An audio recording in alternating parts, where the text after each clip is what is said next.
Shut up and sit down.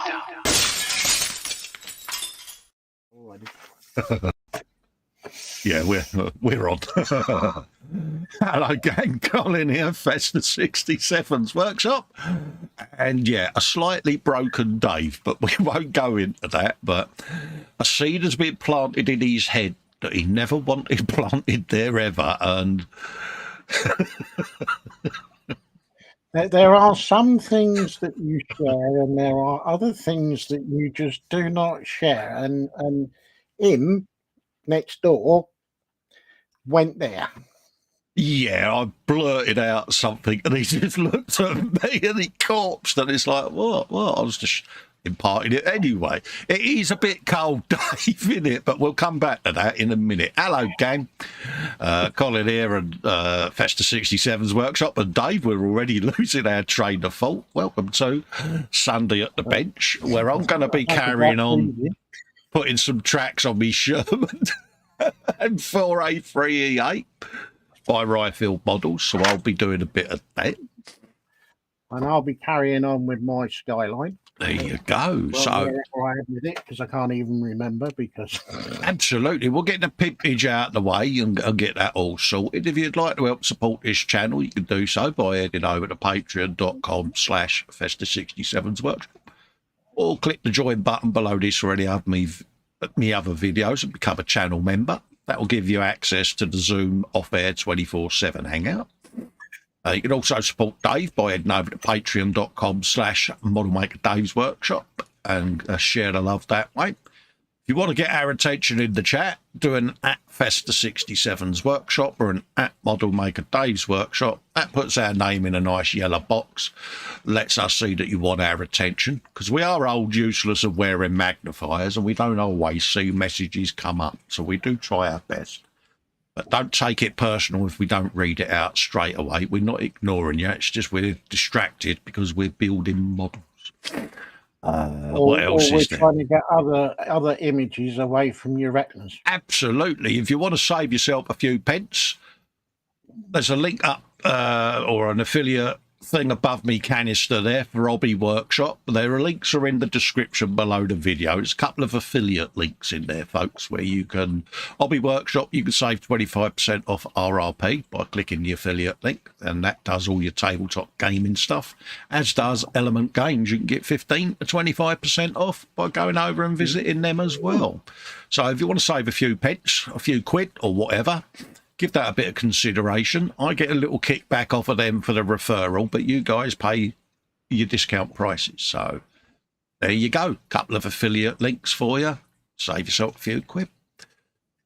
So we'll have a look who's in the chat before I totally destroy poor old Dave's retinas again.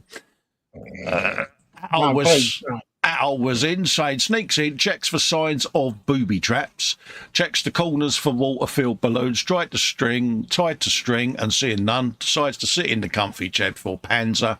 He says, I am within, folks. There you go. Good morning to you, Athol. Dave was first in, saying hello, everyone. Paul Christopher's in, saying hello, fellow modelers. I was in, saying hello to them. Richard Thomas, Scale Model World is in, says good afternoon, everyone. I want to see whether or not he can fit that lot on a sticker, Dave, didn't you? That's a good channel name there, mate. You get that onto a sticker. I'll be impressed.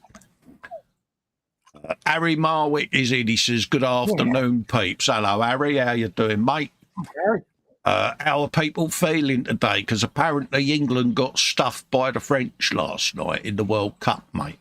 So apparently so, yeah. It's like, yeah. So, yeah, they're out. So no idea who's still in it. But if you're feeling it and are a bit gutted, chin up. It's only a game. Al says, afternoon, PC, Harry Marwick and Richard Thomas. Absolutely. Dominic Cuckoo's in, says, good afternoon, people of modelling. I'm going to put the decals on my train flat wagon. Have at it, mate. Have us two pillocks on in the background. Happy days, mate. Al says, afternoon, and Brewer up here. Yeah, we're at -3 at the moment. We did hit -9 during the week, but we've got a flurry A flurry of snow falling. I know that because I felt the cold earlier. That's all I'm saying, Dave. Well, at the moment, I was just checking on the phone. We is at -2. Oh, there you go. Oh, you'll be getting the hand of grippage next then, mate.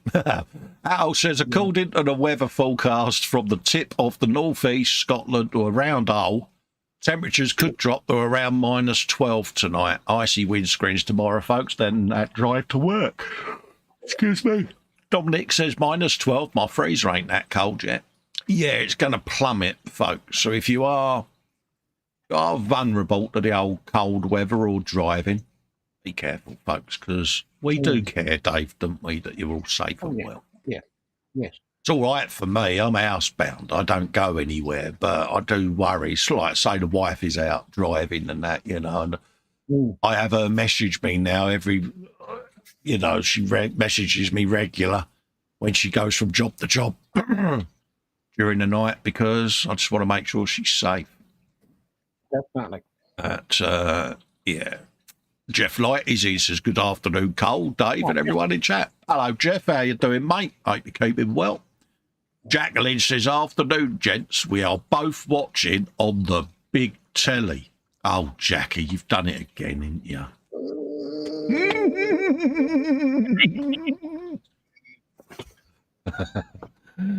Yeah. We need to grow up, Dave. Al says, hi, Jackie, how you doing? She says it's raining where she is. Ooh, that'll go to a bit of sleep, Jack, and then that'll go to a bit of the old flutterty then, darling. That's how it started here today. Oh. Harry says, Dave is doing a shiny thing. Is that the Z-Tune Nismo, Dave? No, it's the Skyline GTR V-Spec. There you go. That's what it says on the instructions. Kit number is 24145. There you go. Joseph Kelly says, hello, Colin, Dave, and chatters. Hello, Joseph. How you doing, geez? Al says to you, very festive apparel there, Dave. He's got his crimbo jumper on.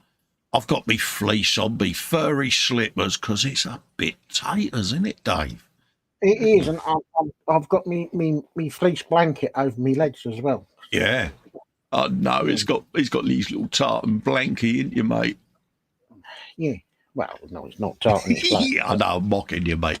Paul D. Tomatoes in says, morning, Colin, Dave, and all in chat. Hello, Paul. Love to you and Dog, mate. Hope you're doing all right, fella.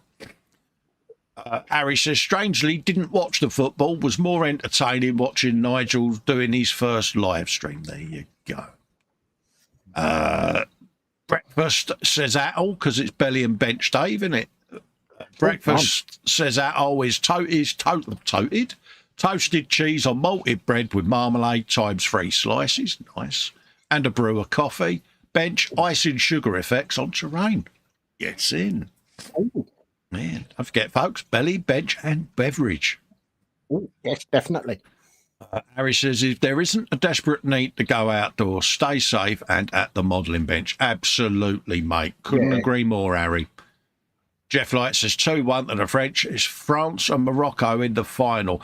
Do you know something, Jeff? I'd like to see the old Moroccans win it, to be quite honest with you, mate. I think they've been from what I'm hearing, it's been a tidy little team, mate. And it would be nice to see someone other than the big continents win it, wouldn't it? So, yeah. There you go. Making Models is in. Carl saying afternoon chats and all in chat. Hello, Carl. How you doing, mate? Love to you and Lisa and that. Hope you're doing all right. Say hi to the gang for us.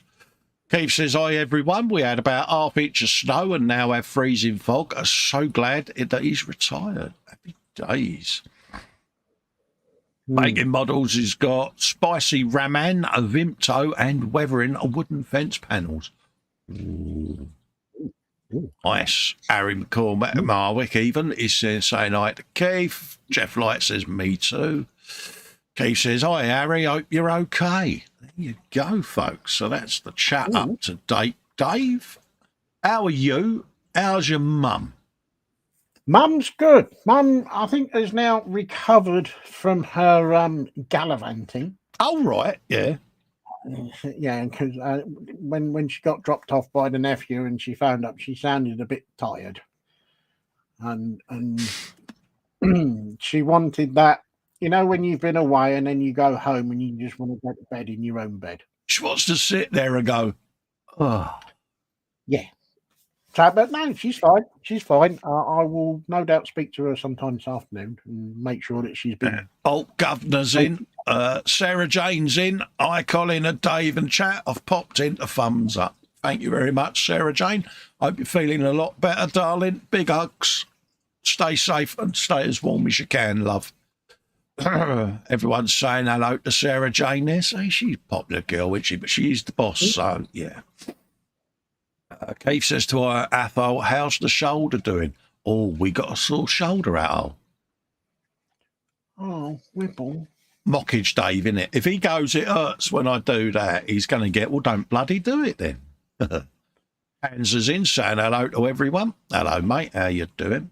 So your mum's been gallivanting, mate.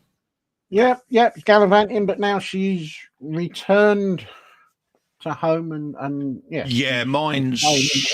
Yeah, mine's back home now from a jaunt up the smoke. So yeah, mine's back home now and safely locked up and yeah, you know what I mean? It's like, yeah, she did really well. She didn't get in trouble at all. I was like, you're proud of that, ain't you, Mum?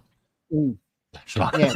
It's like, yeah, in her 80s, and she's still happy that she managed not to get nicked when she was in London. Brilliant. Yeah, everyone's saying hello to Sarah Jane. Al saying all the Panzers woken up. So I think bench cam's due, Dave, didn't you? Oh, I think you could be right. Yeah. So I'm going to switch over to my bench and let you see what I'm up to. Let's put the chat back up on there, and then I can flick me light on.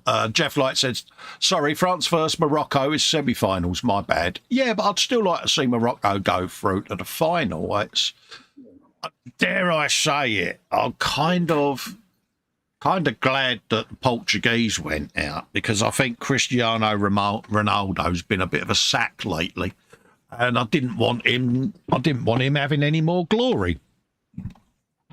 Oh. I've never been a fan of his. No idea why, because I've not seen a single match. No, I stopped watching international football years ago, mate. And yeah, it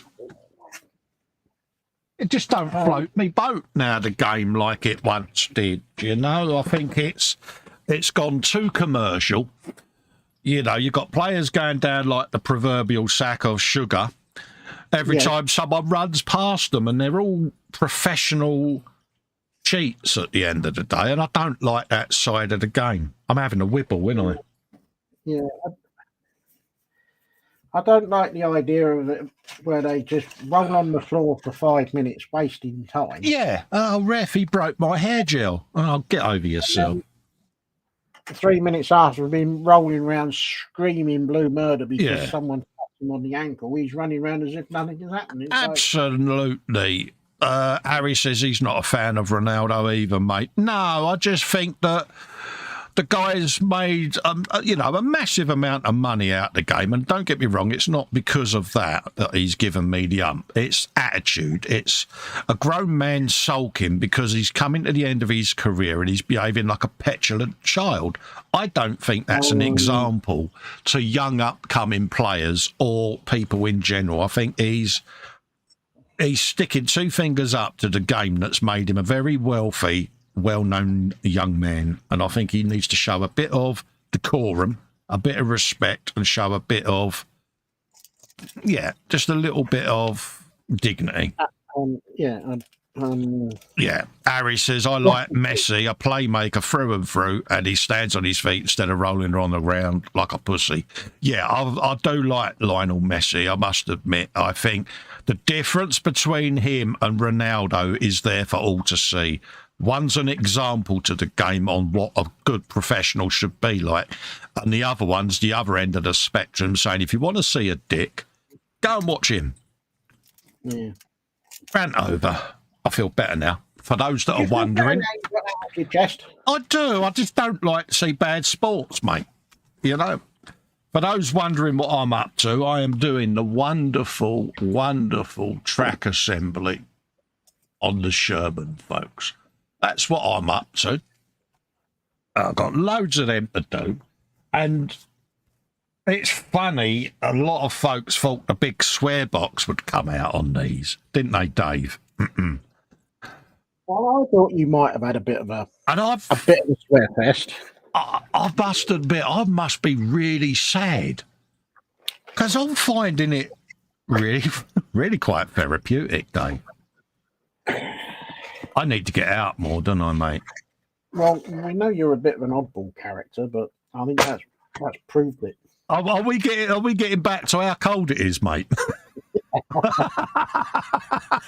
You're never going to get over that, are you? No, I don't. I don't think anyone. Oh, bless you. That's just wrong. It's just. How you can impart that on someone that you refer to as a friend is Yeah, but at the end of the day, you know, I was just letting you know. Yeah, but. Bless you. Yeah, but no.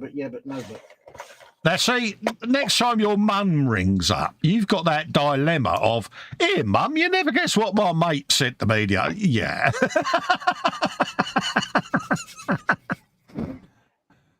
Steve Spencer Beanie's in and saying, hello, mate, how you doing? He also says, yeah, he said, I used to love watching Ronaldo.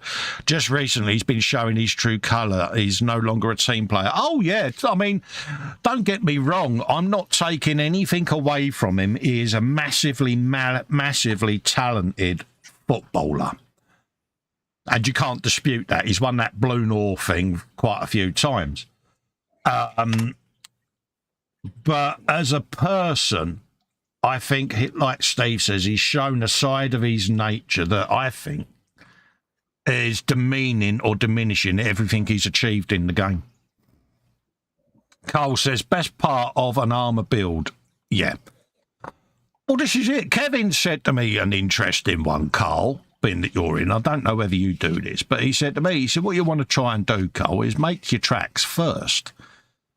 He said, a lot of people dread doing the tracks. He said, but if you do them first, it's out of the way. But I've really found this quite relaxing. I was going to do a lot of it off air, but I'm kind of glad I haven't because, yeah, all right, it's probably not very entertaining for you guys sitting here watching me put tank tracks together. But I do get to mess with Dave live on air for you, so there is that.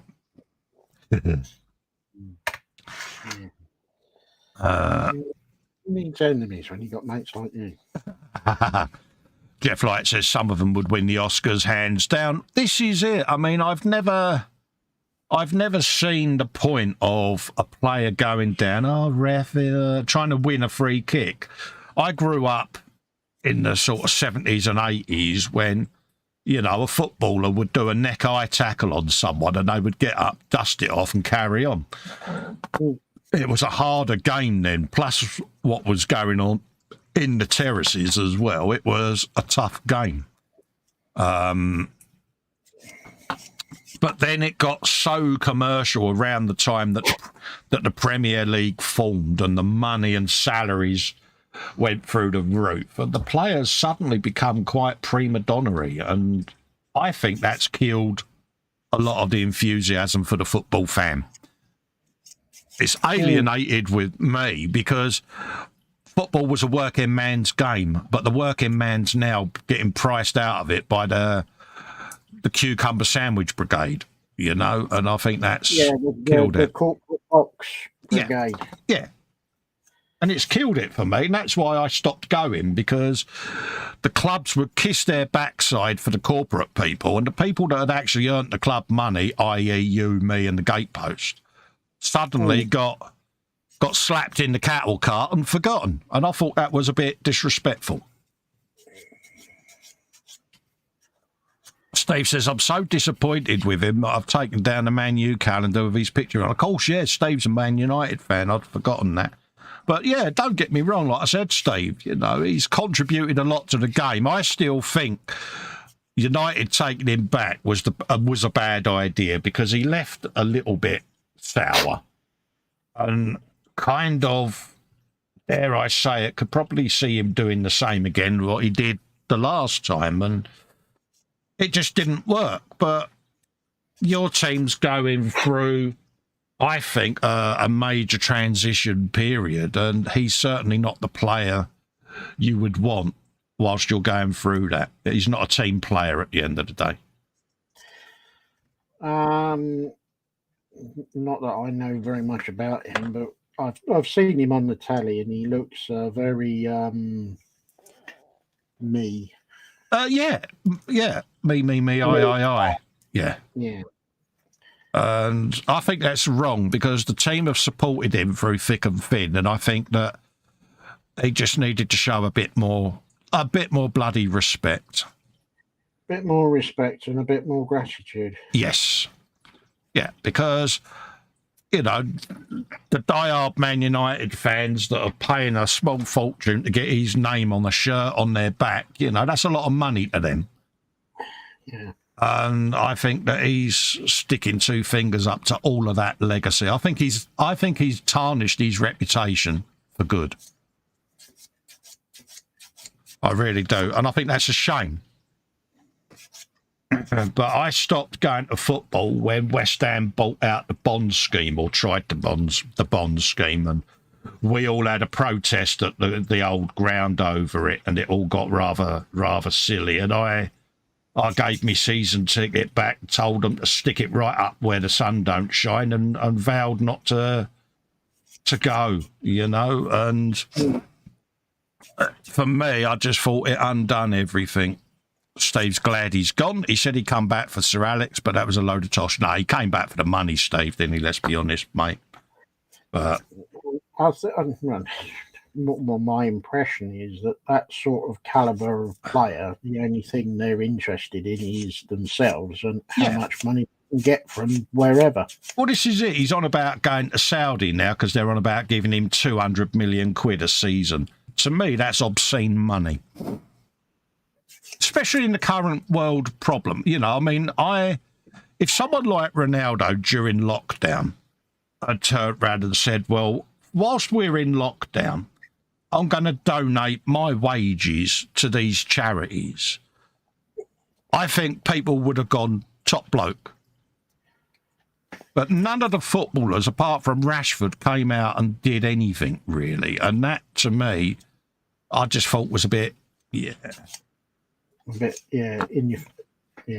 You know, one of them players could turn around and support an homeless charity, you know, build a shelter or something like that, and do a lot of good, you know. Wouldn't it be nice, right? Now, here goes. I'm having a wibble now, and I do apologise, but I thought, sod it.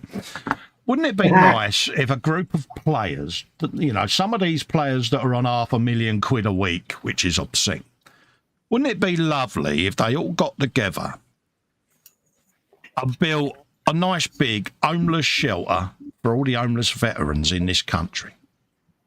Oh, that'd be good. You know what I mean? I know I'm getting on me sandbox and people have tuned in for a modelling stream, and I do apologise for this rant. But my respect would go massively for any player or club that got behind something like that, because under no circumstances should be anyone who served for their queen and country be living on the streets.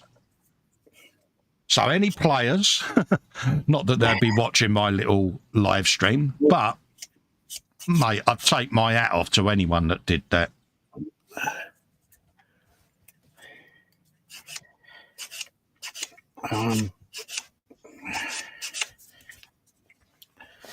Yeah, no, that'd be a... Yeah, apologies for the wibble, like I say, but wouldn't it be a lovely gesture, Dave?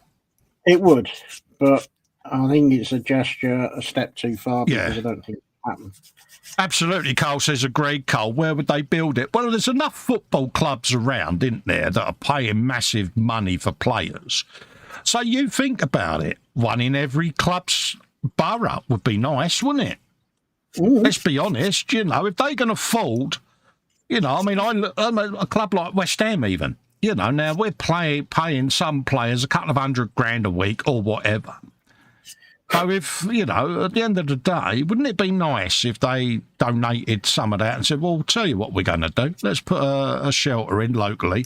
And anyone that signs for this club agrees to put 5% or 10% of their salary into this kitty that helps pay for it. To me, that's achievable. Because if they can afford to pay Carlos kick a bloody ball $500,000 a week, well, surely then if he's putting 50 grand of that into a kitty, that's just paid for the food bill, surely, or that's paid for the ground rent, or the you know. So how many homeless guys could get a bed for the night with that sort of money? Loads. So yeah, you know, if West Ham's chairman came out tomorrow and said, right, we've just signed Carlos Kickable. He's cost us 40 million quid, but we're going to be putting 10 million of that to this, and we're going to be putting X amount of his wages to that. And every player that signs for us going forward, and we're rolling it out in the club, I've got to do the same. I think people would go, yeah, well done. Top job. Absolutely. Making businesses don't need to build anything. Yeah, but I'm just saying, Cole, using that as a term, mate. You know, if they haven't got a facility, build one. You know, you got to do something, didn't you? Don't carry on as it is. No. Paul J. Lewis is in, saying, morning, Colin, Dave, modelers and wibblers. Hello, Paul. Yeah, sorry for the wibble, mate, but yeah, you know. The Bobbins is in. Oh, hello, I am Bobbins. Here, but also watching the slalom racing. Oh, he's a bit of a skier, is he? Oh, happy days. Happy days. Yeah. Oh, yeah, good shout there. It says, in America, says Atto, there are tiny homes appearing for US vets thanks to the US football teams. Same as what you're on about here in the UK, Colt. Yeah, honestly, I think it would be a wonderful gesture. I really do. Because I think any football fan wouldn't begrudge 10% of their ticket price going towards it. You know, but again, 10% of our price has to be translated to 10% of the player's price. You know what I mean? So fair's fair, isn't it? Because 10% of their salary is a lot more than 10% of our ticket price. And I just think something needs to be done. It's so sad.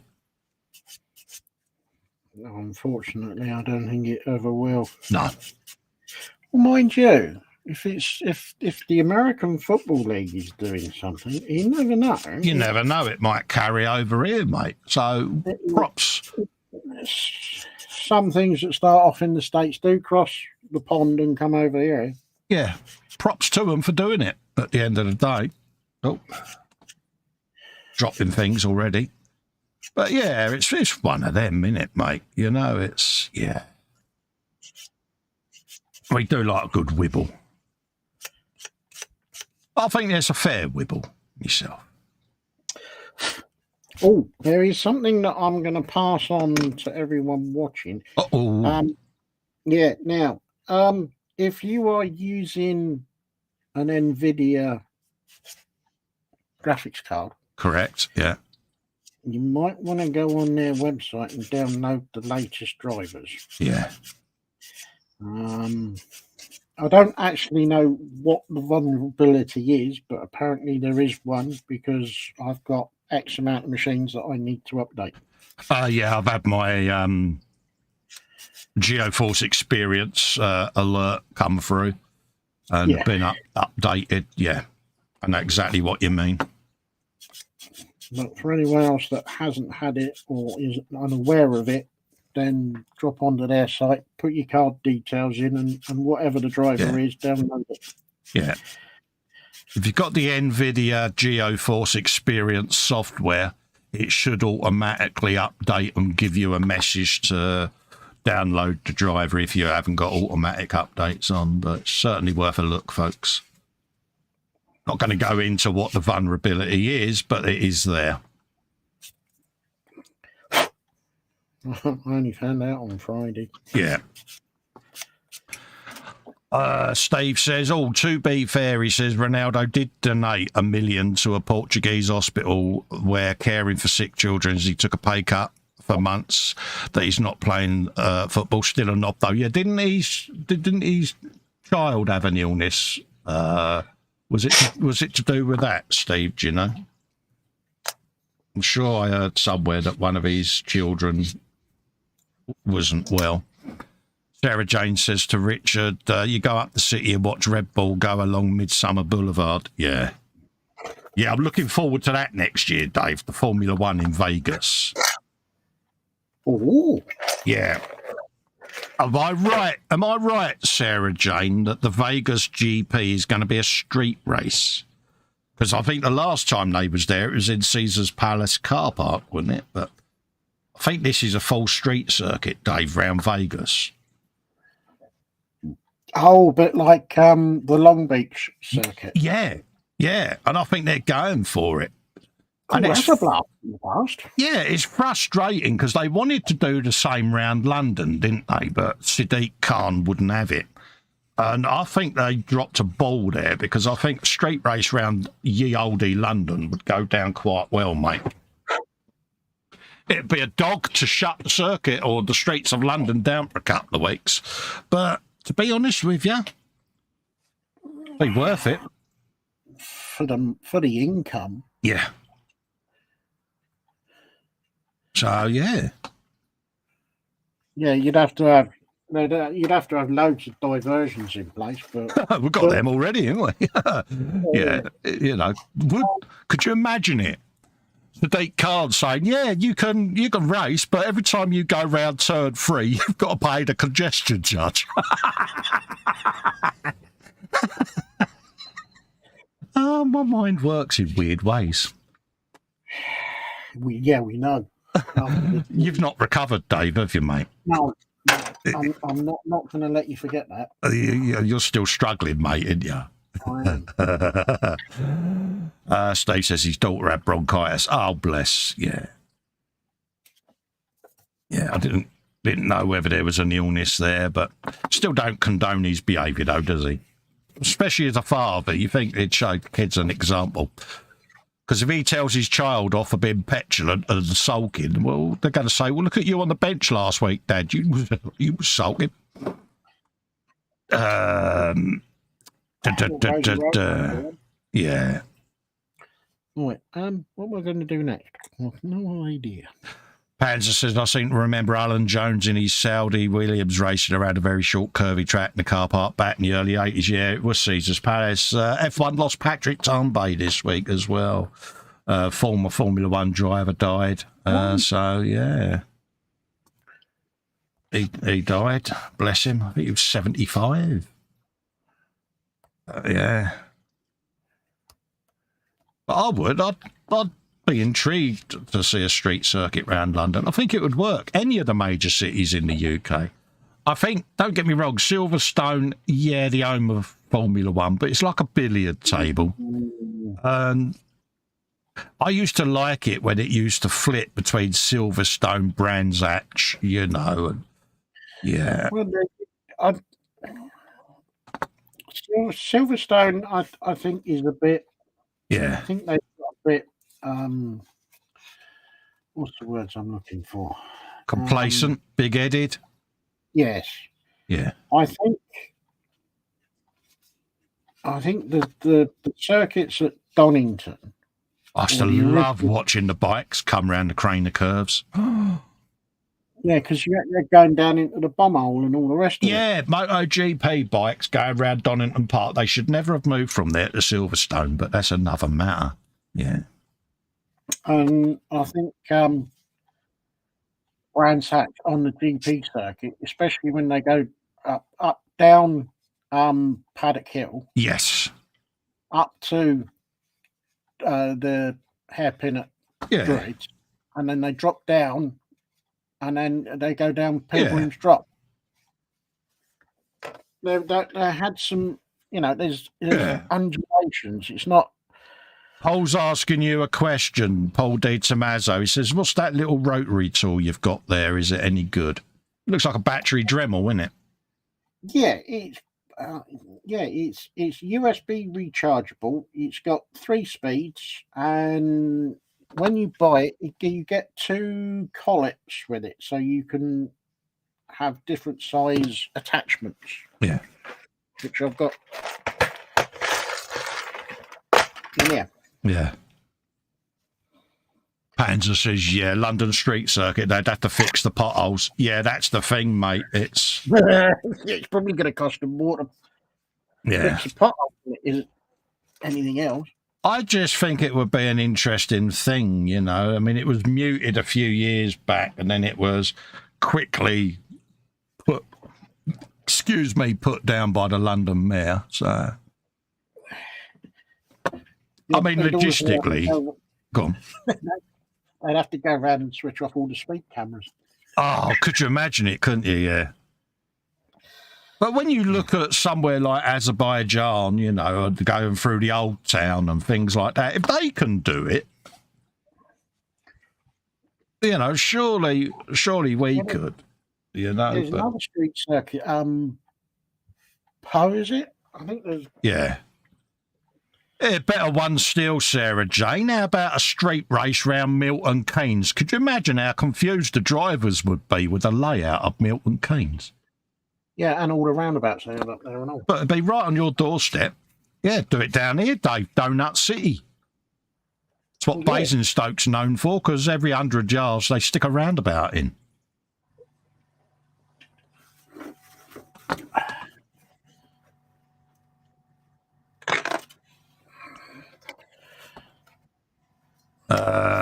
Sarah Jane says Formula E raced in London. Formula One never will. Nearest was when the 60s was a racetrack at Crystal Palace. Yeah.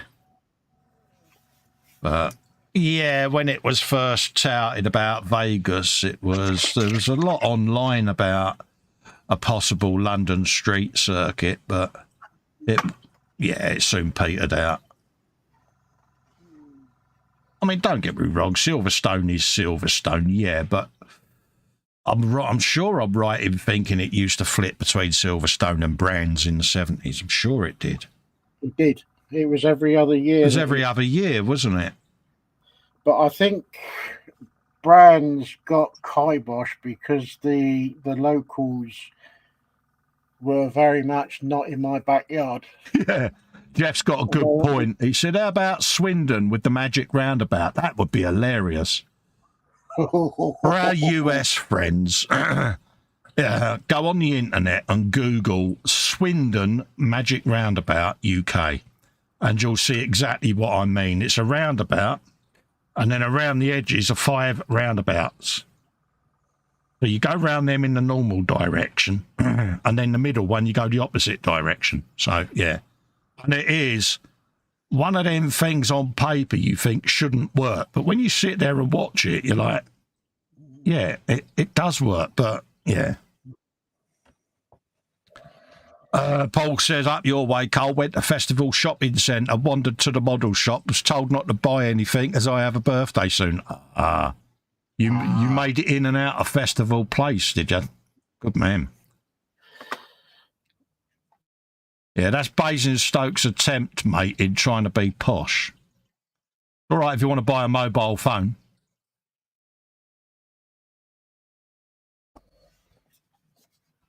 Yeah.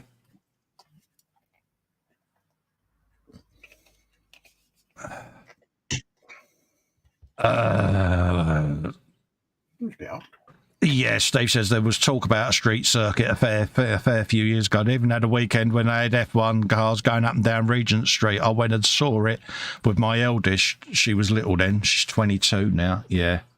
Yeah, I can remember. Was it Courtyard going up and down in a Red Bull? Yes. I think it was, wasn't it? Regent Street. Yeah, I think there was a few that was... In Hamilton in a McLaren, wasn't it? Quite probably, yes. Yeah. And it's not just London, you know, it'd be any street. I mean, I still think a circuit, you know, I just think if you have a British Grand Prix, you know, rotate it through different circuits. I just think it would bring the Formula One experience to different parts of the country, you know. It's like, why should all international games be played at Wembley in London? Let's move it around like it did when Wembley was being rebuilt. Let other people go and see internationals and that, you know, and share it a bit more, you know.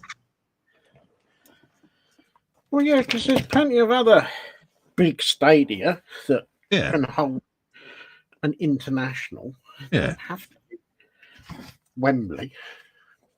Here's another one then. This one's really controversial, but go on. Why not?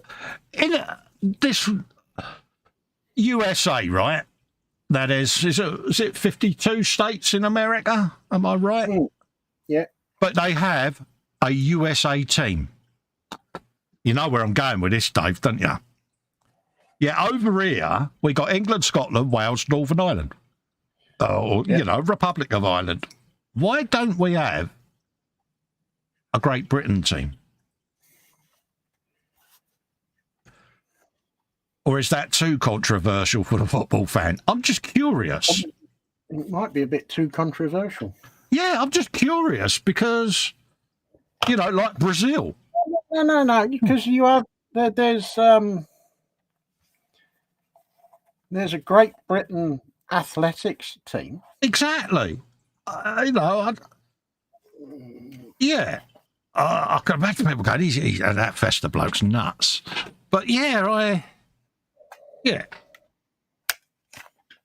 Richard says, there was a demo of F1 in London. Hamilton didn't turn up, though. People were disappointed. My bad. I thought for some reason I remembered the McLaren scooting around.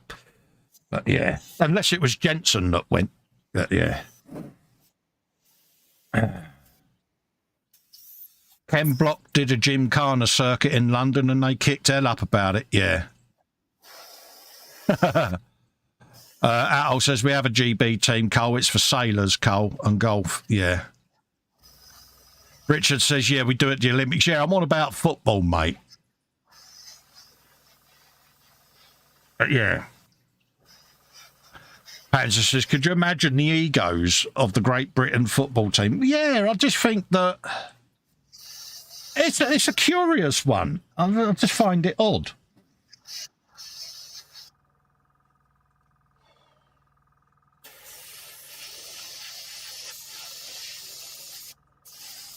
I suppose you would end up getting the situation where you would have the FAs of the relevant countries demanding equal representation, and you probably wouldn't be able to pick a bloody team, would you? But I'm just curious as to why it's not a thing.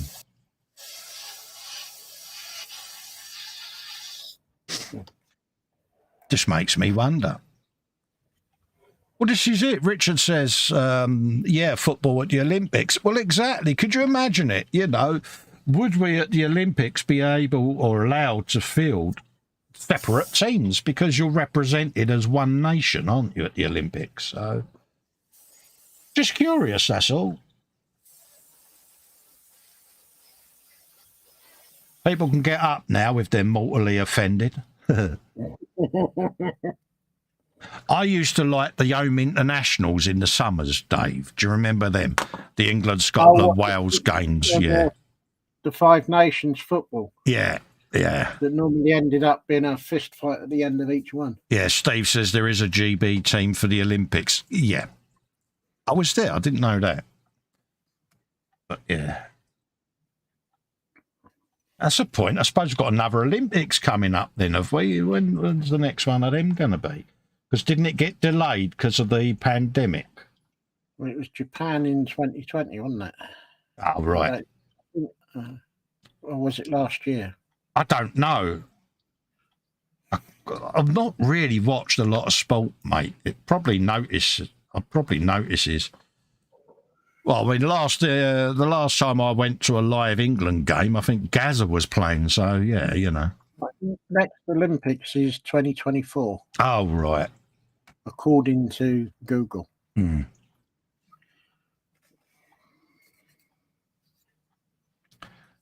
Richard says, yeah, they do it the last Olympics, yeah.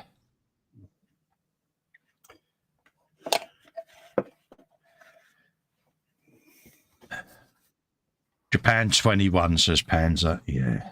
Who's the next Olympics at then, do we know? Next, hang on. Because I know the World Cup, obviously, is Qatar, isn't it? Paris. Oh, really? Oh, God. Oh, dear.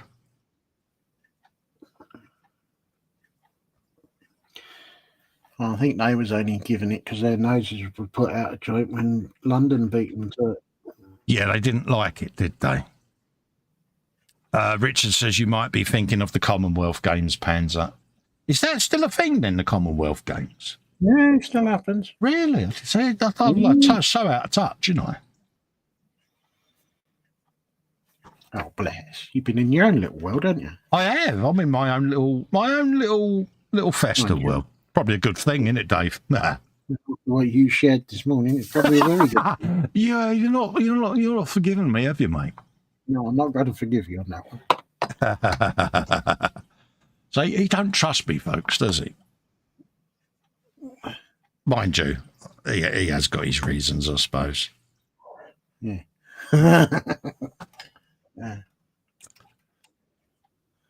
Atoll says, here, Colin, he says, how about making football players in plastic be right up your street? Yeah. Do you remember Subutio, Dave? Oh, I used to love Subutio when I was a kid.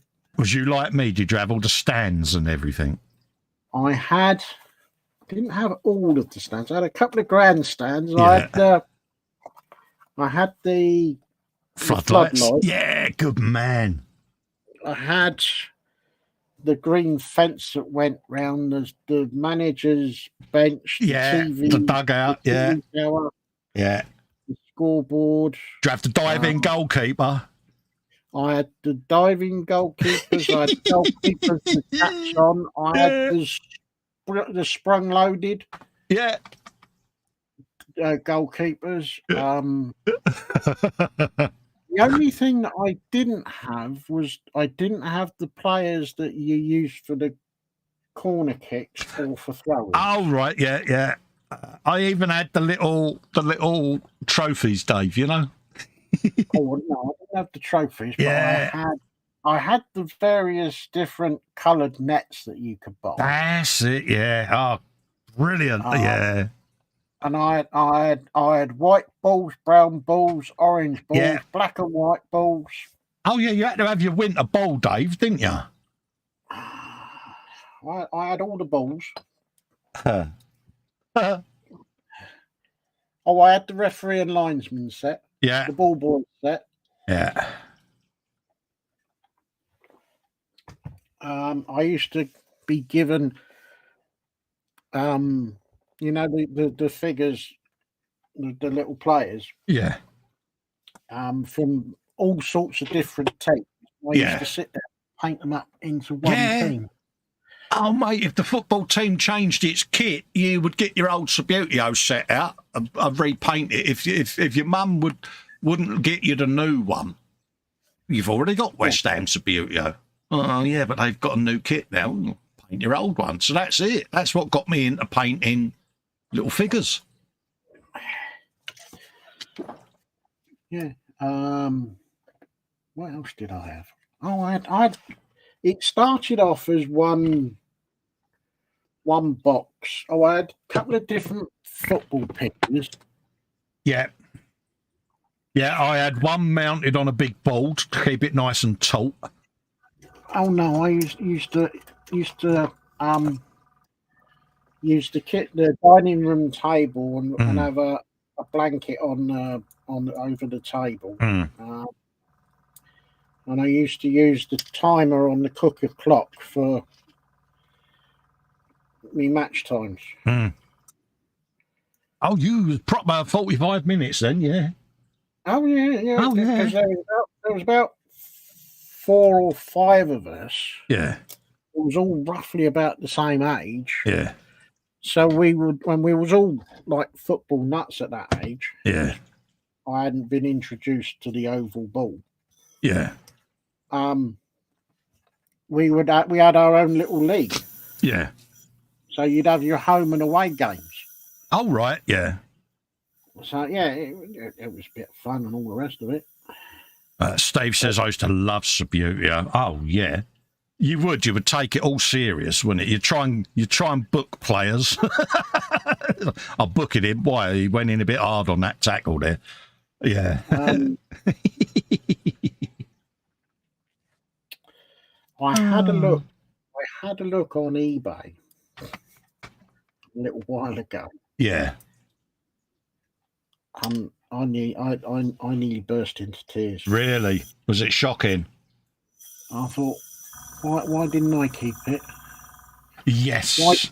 Why didn't I keep everything that I had? Why did I throw it away? Yeah, old Subbuteo sets. Yeah, it is quite scary, isn't it, when you see things like that? You're like, yeah, I wish I'd kept that lot. I had the Leeds United in white. I had Leeds United away in the yellow, with the blue and white stripe down one side. Yeah. I had Chelsea. I had Liverpool. I created my own Queen's Park Rangers away kit where it was the black and red shirts. Yeah.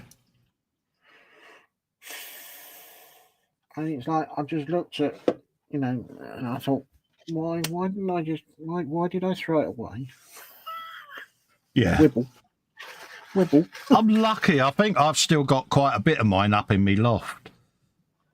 I know I've got several teams. I think I've got the England, the West Ham team, stuff like that. I don't know whether I've got the grandstands and that. I don't know whether I bought them when I moved out of my mum's or not, mate. I can't remember.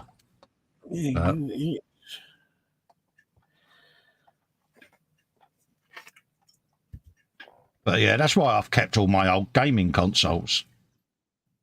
Because, retro gaming's a thing now, isn't it? Yeah. Well, you can buy a new set for 35 quid from Argos. 35 quid? Bloody hell, Dave. And that's the Reds versus the Blues. Yeah. 35 quid, ding dong. Panzercat's got a good question there. What I want to know, he said, is why there wasn't a Subbuteo streaker. Probably be that bloke with a beard with the policeman's cap over his you-know-what. I've no idea. I don't know. That's a good question, actually. Is the streaker still a thing at sporting events? Us Brits, we did like a streaker, didn't we? There was always one at every big football game or rugby international. Is that still a thing? I don't think it is now. I would say I was lucky enough to be there when Erica Rowe did hers, but do you remember her, Dave? Well, I don't think anyone can forget her. Yeah, when she did hers. Yeah, that was at Twickenham, wasn't it? Yeah, it was at the rugby. Yeah, it was at the rugby, wasn't it? That was it, yeah. That made front page news, that did. Well, I think it was front page and second page. She was. Didn't the Sun do a centre page spread, one on each page type of thing? Yeah. But we did love a streaker, us Brits. I don't know why it's a thing. There was even one at Crufts, wasn't there, in the Crown Bowling? Really? Yeah. The old boys doing the bowling. But yeah. A streaker. And it's like, why? Fred had one, didn't he, on the weather map on the breakfast TV that time? Oh, I don't remember that one. Yeah, it's the same bloke that did the one at Crufts. He was always going around streaking everywhere, and he jumped on the weather map starters in the morning. Yeah. Yeah. No, I don't remember that one. Yeah. Google it, mate. It's on YouTube, that one. But yeah. Traditional British. Yeah, it's a thing over here, isn't it? It's like, yeah. Oh, that's a point. I've got to put them on. Burke. No, there was something else I had to add to that. Fox is in, saying afternoon. Hugs all round. Hello, Fox. How you doing, geezer? Hope you're doing all right. Hope Mum's okay. I've got to put them on, Dave. I've got to put the little, whatever they're called, things on the middle there. What a pilch. Yeah, you know, the bits that stick up in the middle. Guide, whatever they're called, guide rails. Oh, guide horns. That's it. Yeah, I was having trouble, Dave, with me own.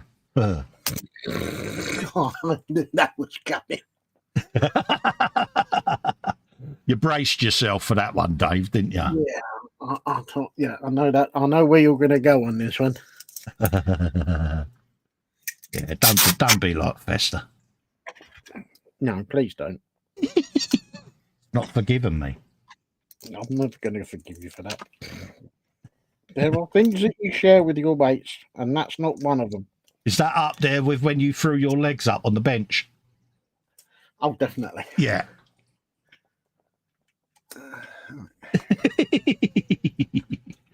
So I'm making temporary repairs to my camera. I've got to get me hot glue gun out later on. Oh, really? You're having a bit of a camera nightmare today, aren't you? I am. We'll go and Pete Tong for you. Oh, it's been going Pete Tong all morning. I thought I was doing really well this morning. I recorded a What's in the Box. Oh, dear.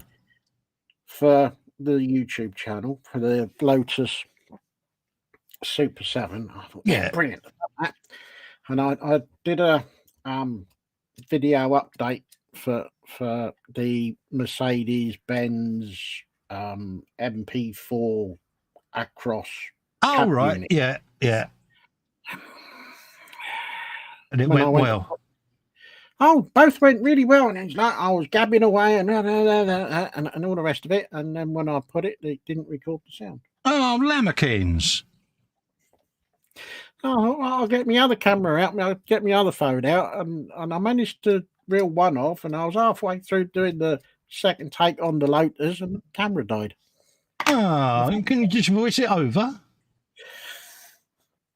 Pull the audio off the first recording and just voice over it. Yeah, I could do. I kind of like the idea of gabbing along as I'm sort of. Oh, right, okay. But yeah, I could do. But yeah, so I just sat here and I thought, what do I throw? Oh, really? One of those? Yeah. They're sometimes. It's just easier to step away. Yeah, I know that feeling, mate. Yeah, I've done it before where you've sat there, you've built all your bits and pieces, and you look up, and that set of numbers that you expect to be increasing isn't, because you forgot to press the big round record button. Yeah. Ah. Yeah. Yeah, that's normally my favourite one that I do.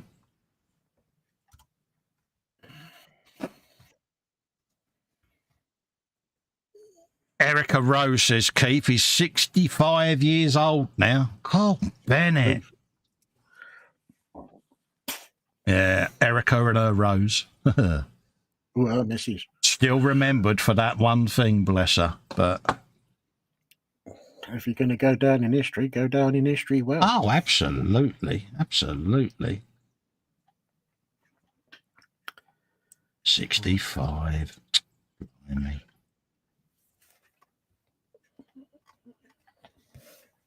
That's the thing, innit? You know, it's sort of funny. What's her face? Ruth Maddock died, didn't she, yesterday? Do you remember her from IDI? Oh, from IDI. Oh, no, is she gone, has she? 79, Dave, she was. It's still not old, is it? Not really. Yeah, no, but she had she had a fall during a week or so ago. Well, she was supposed to be doing a pantomime thing, and they did operation, but she didn't make it. Yeah. I know. It's like, bloody hell. 79. That's nothing, really. It ain't, isn't it, really? You know, but yeah. Can't be many of that show that are still with us, because what's his name died really young, didn't he? Simon Cowell, who played that rather posh boss that she was keen on. I think he was only 45, wasn't he, when he died? He was only a young man. Yeah, there or thereabouts. Yeah, he had cancer, I do believe, but yeah. It's a shame. The big round red button, Steve, that says you sometimes tap it twice without knowing. Yeah. Caught me out many times, mate. To the point now I do a pre-video. Check that, check the audio, all of that. And then I check twice to make sure that it's actually going. Try not to twitch, Cole, because you'll pull all of them out of there, mate, and it's really annoying. There you go. Yeah. But yeah, we've all done that many a times. I mean, I think back to when I used to use the camcorders when I first started filming. And like I say, you would forget that it was on a battery back then. And like the battery would die and, yeah. I used to think, why am I using a camcorder? I've got a 1080p camera on my phone in. It's like, yeah. You get that epiphany moment, don't you? Yeah, you just think, But I've still got it. It's still up there as a backup. There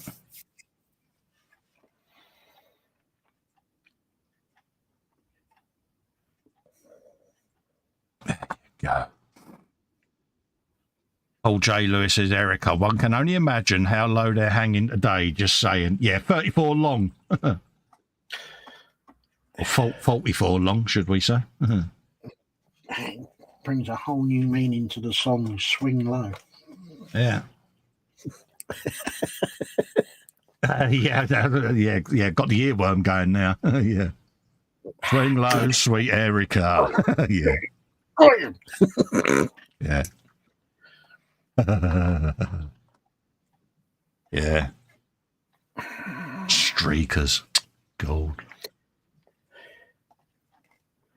I mean, I remember the one at Wembley years ago.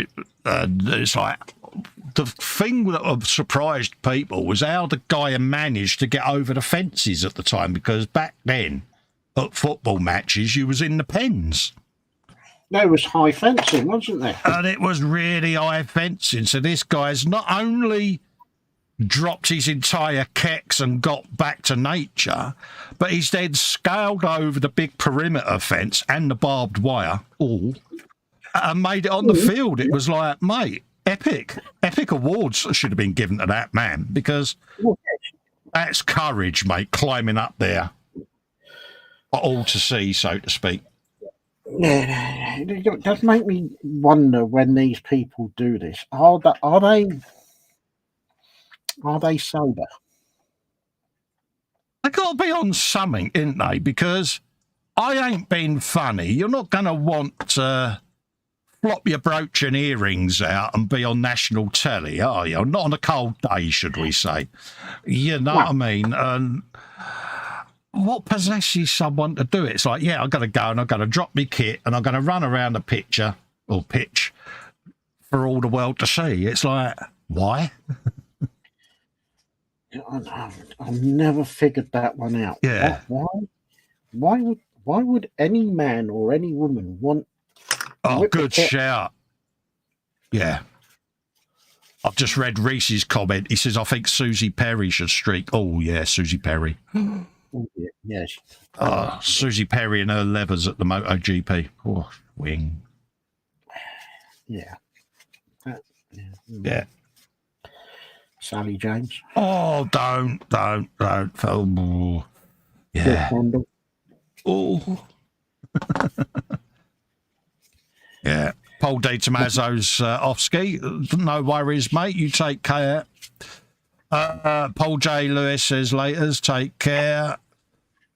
Anza says, hang in, PJ, more like over the shoulder. I reckon Erica Rowe, they're probably like John Wayne saddlebags, mate. You know what I mean? No disrespect, but, you know. Yeah. So, yeah, what a strange analogy, but hey-ho, you know. No answer to that one. Yeah, Kevin's still watching on the big TV, mate. Sorry about you spilling your tea there, Kev. I broke Dave before we went live on air. Yeah. Al says, oh, Linda Lazardi's streaking. Do you know she still looks as fit as a fiddle, doesn't she? Oh, yeah. See her on that. She was on something the other day. And I was like, well, yeah, still would. She's got to be in her 60s now. I would have thought 62, 63, I would have thought. I'm trying to find out for you. Yeah, old Linda L. Got to be. Here we go, Wikipedia. Yeah, you've got to scroll past all the donations yet, Dave, into your Wikipedia. They seem to have got into that we need funding mode at the moment, don't they? She's born in 83. I think. No, sorry, no, got that wrong. 18th September 1958. She's 64. Oh, look at that, yeah. Panzer says, I will see RJC Susie Perry and raise you one intendant Kira. Oh, what a dilemma. If I'm a good boy, Panzer, can I have both? Yeah.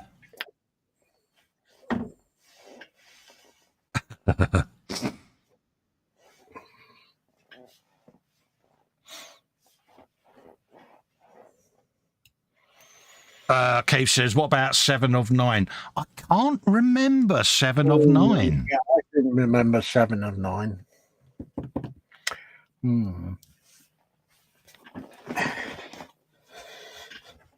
Yes, 7 of 9 is kind of on the same sort of level as Sally James and Flish Kendall. Oh, really?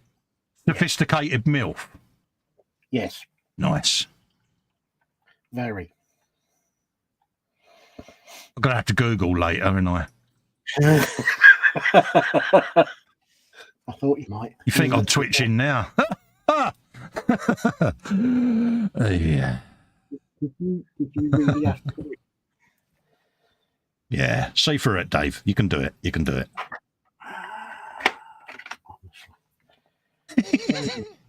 Not forgiving me, you know. What did I do wrong? Where did I go wrong? Who did I upset? Bless you. Trust me, Dave. I'm your friend. Yeah. Reese says it's all about Eva Green for me. She played Vesper Lynn in Casino Royale. Oh, right. Yeah, well, yes. He has. To be fair, he's got a very valid point. Yeah. She was also in, oh, God, what was it?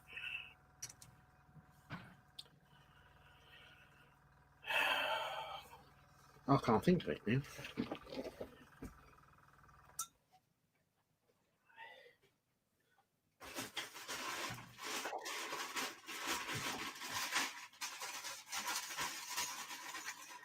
There you go.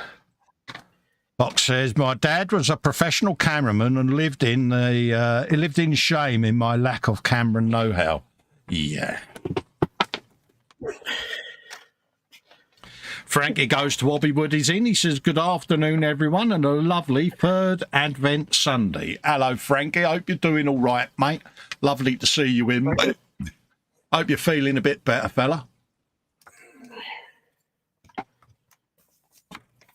Steve says, Jerry Ryan, now you're talking. Oh, Paul J. Lewis says, yeah, she can streak across my bedroom anytime. See, we're a right bunch of dirty old men, ain't we, really? But then if my missus was here, she'd be throwing Tom Hardy into the ring, so, you know what I mean, yeah.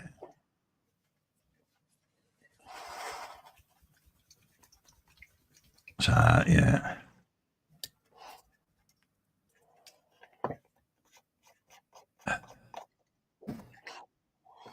You Gordon's in, says hello, Colin Dave, and everyone in the chat. Hello, you. How you doing, mate? Hope you're keeping well, mate. Hope you're staying warm. Family and friends are all okay, mate. Lovely to see you in.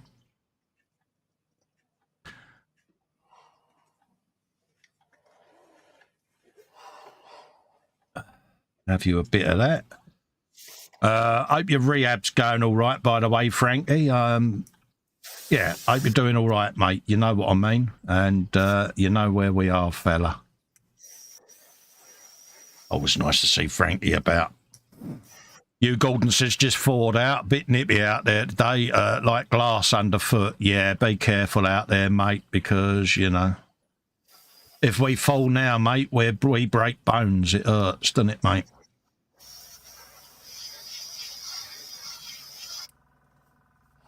Cool. I wonder how many drams have been drunk today because it's a bit parky, mate. Nice single. Oh, you know, saying that, I could now murder a nice single malt. Yeah. Oh, that would be gorge. Foxy's saying, yeah, I hope you're doing well, Frankie. Big recovery hugs. Yeah. Frankie is recovering from a surgery, so yeah, we're hoping that he's doing all right because I like our Frankie. He's a very, very nice chap. So I've done those. I've got to do the middle pads, you pilch. Why'd you put them away? Steve says, my wife likes that bloke who played a ratio in CSI Miami. Oh, I know the bloke. Yeah. Yeah. Oh, I can't think of his name now. But yeah. No, he was the ginger top, wasn't he? Oh, yeah, the redhead fella. Yeah.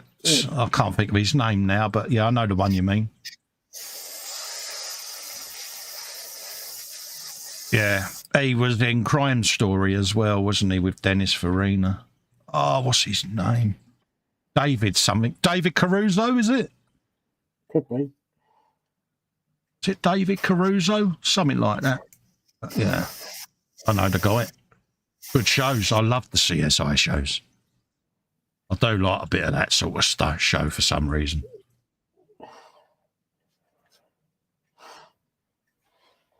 Damn you, shakes.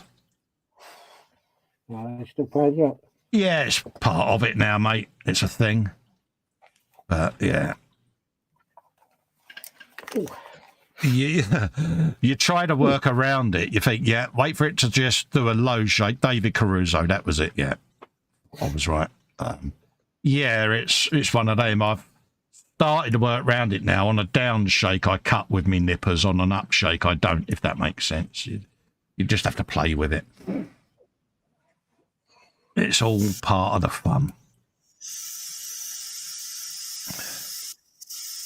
But yeah, my missus would be like, yeah, a bit of Tom Hardy or a bit of Jason. She'd do like a bit of Jason Statham, you know. Especially when he does one of those kicks to the knee that, you know, makes that creaking sound. She's like, oh, I felt that. Oh, mm-hmm. Some of them fight scenes, she'll just rewind that. I just want to see him slap him again, she says. Get in there. Like, okay. It's a bit like when she used to watch the wrestling. This is why I stopped sitting on the settee next to my missus, because she'd be beating the bejesus out of me as the wrestlers were doing their moves. And I'm like, love, we're not in the ring. Can you just stop punching me, mate? Yeah. Like, really? Do you have to? Yeah.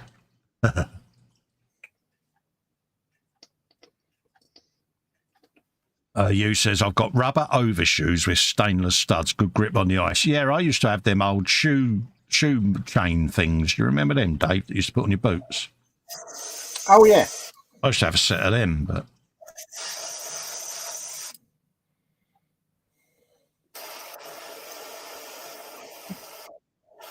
Yeah.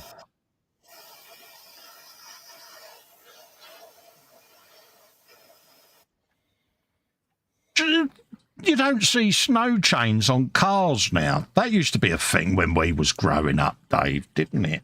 Do you remember seeing the cars fitted with the snow chains in the winter? I always remember the local milk float coming round. Yeah, you'd hear them clattering, wouldn't you, as they come down the road?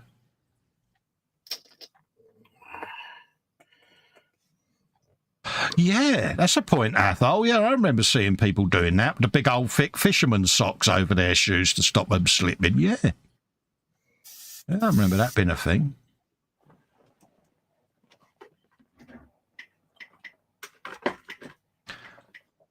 Good set of 10 old red DMs with yellow laces for me in this weather. Yeah. Oh, yeah, got to have your Oxbud DMs, mate.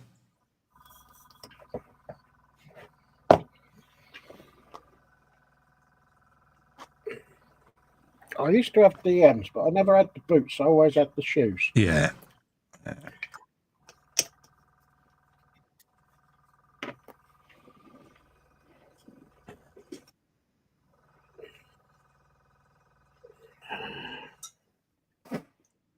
Sarah Jane says David Caruso in CSI was a twat. She says the best thing he did was get beaten up in Rambo First Blood.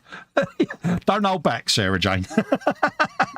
I can remember first seeing him in a TV series called Crime Story, which was about the mob in the 1960s, Chicago, and that, you know, it was that sort of an American gangster show, you know. That's where he first came to light for me. And then in a film with Nicolas Cage, where he played a small-time crook that went after a kingpin. So, yeah, it's where I can remember him.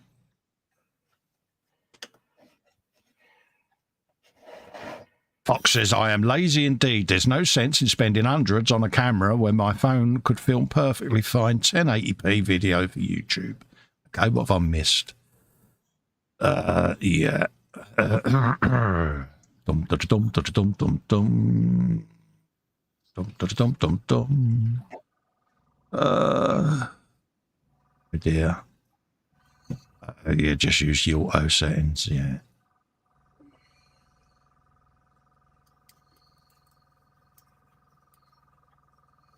Yeah.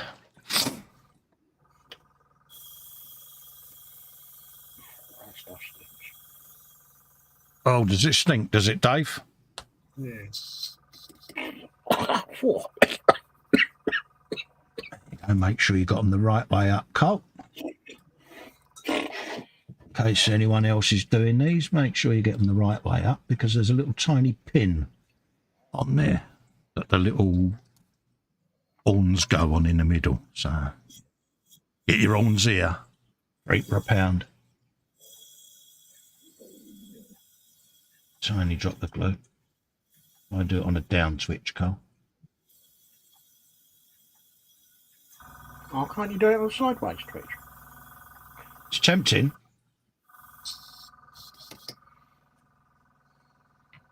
Gotta love the twitches. Let's do it that way.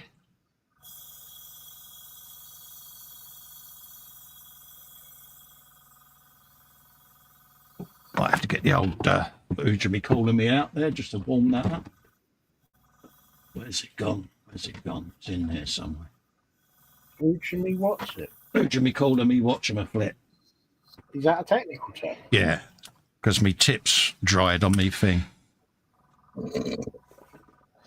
Huh. You know, the obligatory Revell contactor. The little metal thing, the glue goes hard on it. There you go. Atol's off. He's got to go and feed his belly. No worries, mate. You take care, Atol. Thanks for joining us, mate. I've got leftovers of chicken curry that I cooked last night. Yeah, that went well cold, didn't it? Literally just twitched as soon as I went to put that on. Ugh. Really? Edward Spannerhands on aisle 5.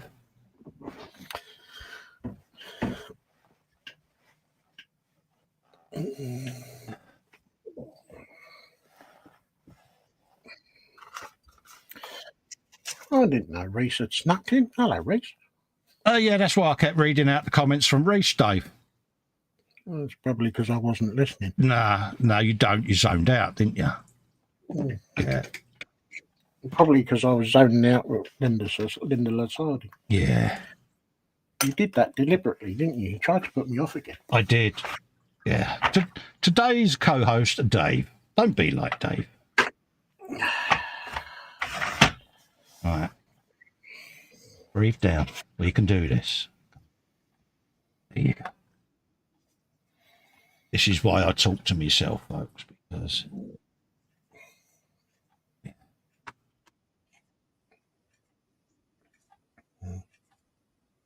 6 months later, Festa was still building the tracks. Yeah. There you go.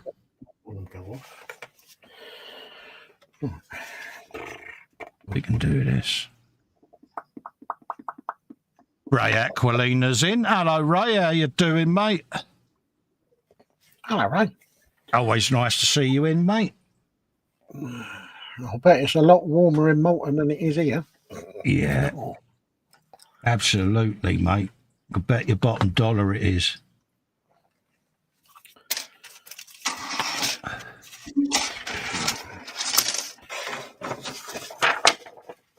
Anywhere's warmer than here, mate. Cool. Tell me about it. Go. Ugh.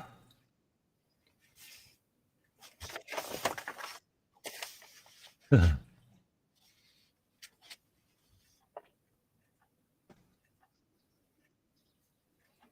There you go. Let's put a pad on there.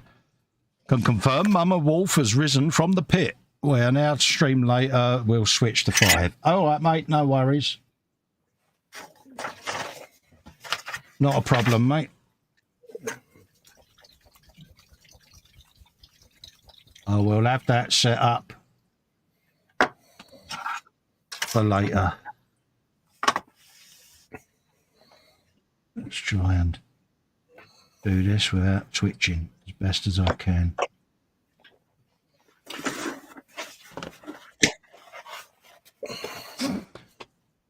You, Ray says, thanks, guys. That's all right, Ray. It's always lovely to see you. Paul J. Lewis, belly empty, bench empty, beverage empty.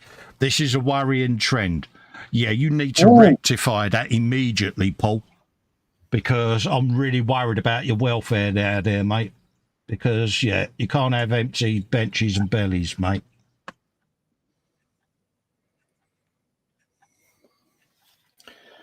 No. Definitely not.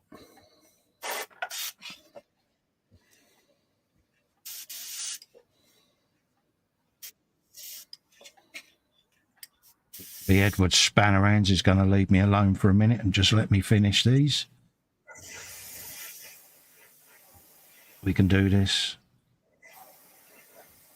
It just takes a bit of time.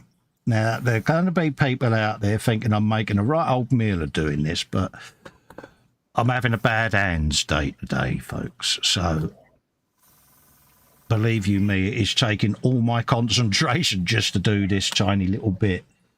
So, if you're climbing the walls thinking that I'm making it look really difficult, it's because I'm doing it with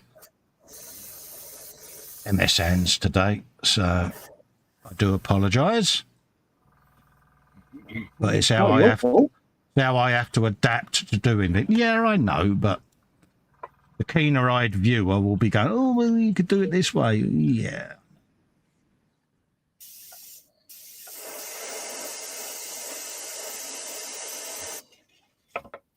Believe you me, I'd love it to be a bit easier. It is what it is. He says, trying to aim his fingers in the direction he wants them to go. Stiffen up. That sounded wrong. Get that image out your head, Dave. I know what you're thinking. I'm not thinking of anything. I am thinking of field's covered in white snow. You are being a turd today. You really are. Who, me? Yeah, you.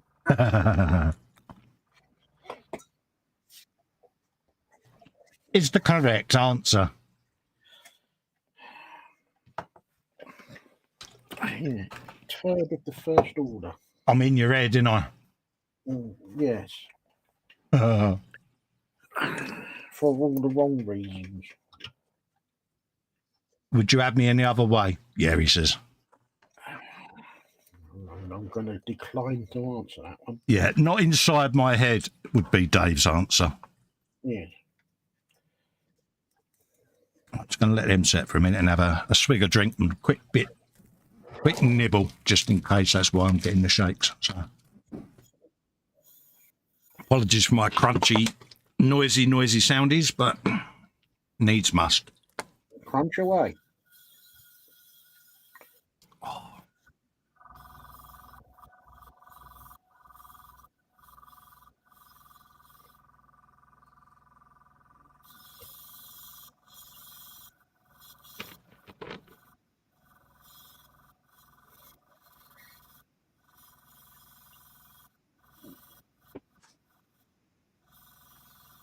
Yeah. What's that? Panzer Cat. Receptacles, actually, but we don't have a belly bench and receptacle category. Well, we can have a receptacle category. If you want a receptacle category, Panzer, you can have one. Fox says, I was just about to nag you to swig and nibble. Yeah, it's one of them, Fox. I don't know which is which today, mate, to be honest with you. So yeah. But I woke up with the bad shakes, so I would liken it to a Parkinson's tremor. It's the best way of describing it. So I shall take some extra meds imminently, just in case. It could just be that I'm having a shaky day. Let's take one of them.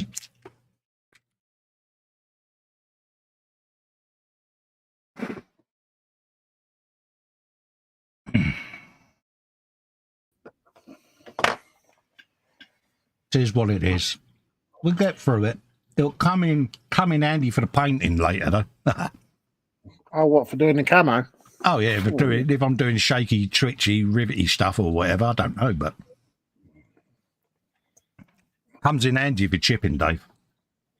Oh yeah, I'll bet. You know, if you want to paint zigzags. Zig and zag. Absolutely.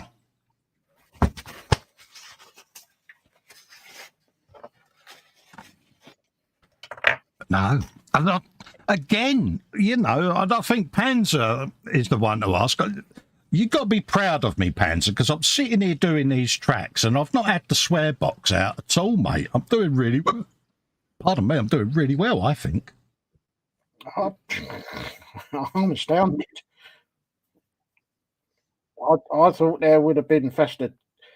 You was really looking forward to it, wouldn't you? I was thinking, no, this is going to be a swear fest. This is, and you've not uttered a single word. No, I've done really well, haven't I? A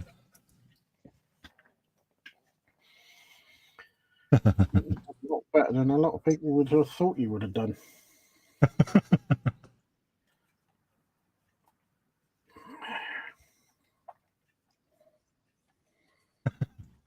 Oh dear. I'll do this. I can do this, honest. Hand on up, there you go. You done it? Yeah, I'll just giggle it to myself. Mockage is the best way. There you go. Track number 2. Get in there. I'll do the ons in a minute. Glad to see you're on track. I see what you did there, Dave. I saw what you did. It had to happen. Absolutely, mate. Wouldn't have it any other way. Let's bung that there for a minute. Well, that's done. That's done. Yeah, we'll be all right. Reese says Zig and Zag were they the thing on Channel 4. Yeah, I remember them. Yeah, Reese, you're a Teletubbies generation, if I remember rightly. What was that all about? I'm sure he's of that generation that would have watched Teletubbies. He probably still does. I'll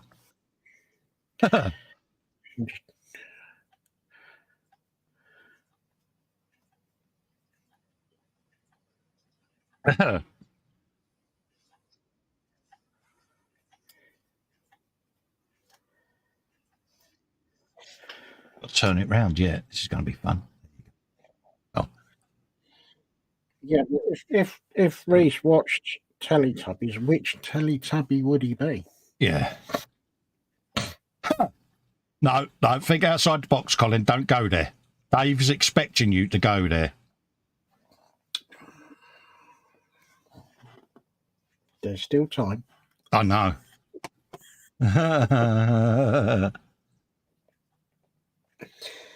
Dave, you wouldn't believe how focused I am on the post-it note.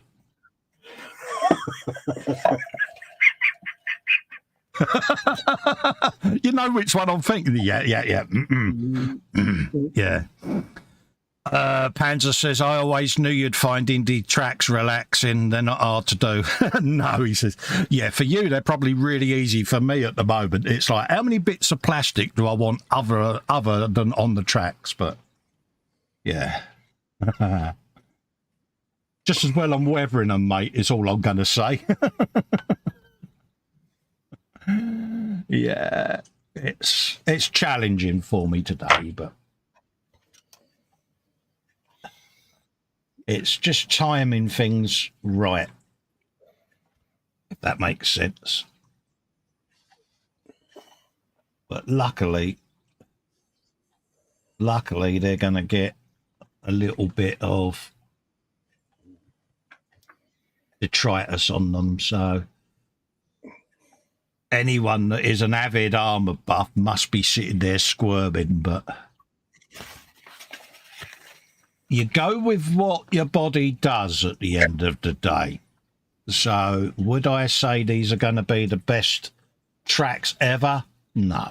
But for me, it's my first attempt at doing them with Edward spanner ends, and I don't think I'm doing too bad. I think you're doing all right, mate. So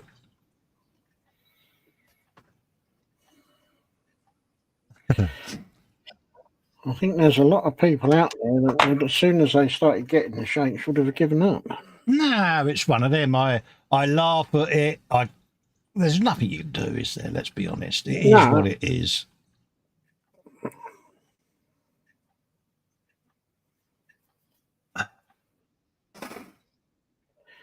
It's frustrating when you're live.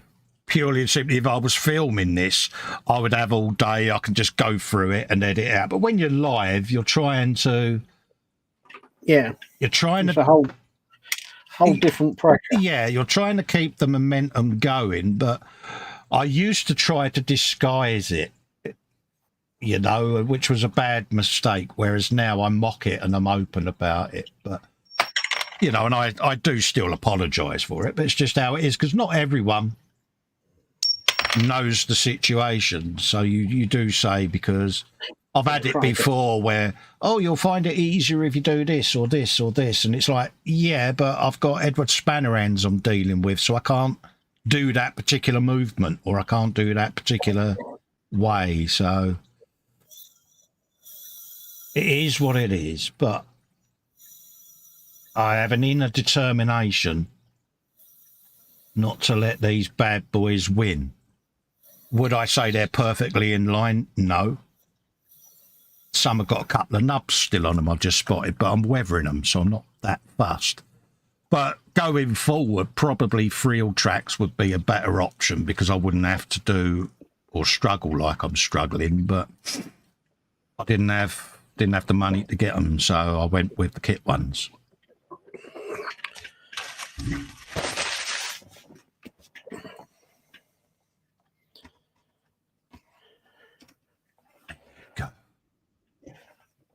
So let's put that on there.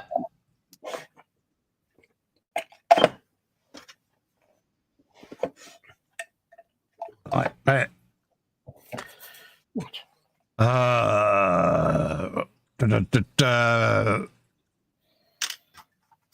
Kansas says if Reese was a Teletubby, he would be the one who's not stoned. Sarah Jane says to PJ, send me your stash to verify. I'll send back what I don't worry, what you don't need. Yeah, I see what you're doing there. Paul says it would be, if you do that, you're likely to keep hold of the F1 cars and maybe some of the sports cars, and I want to keep them. Yeah. Oh, yeah, he's got some lovely models.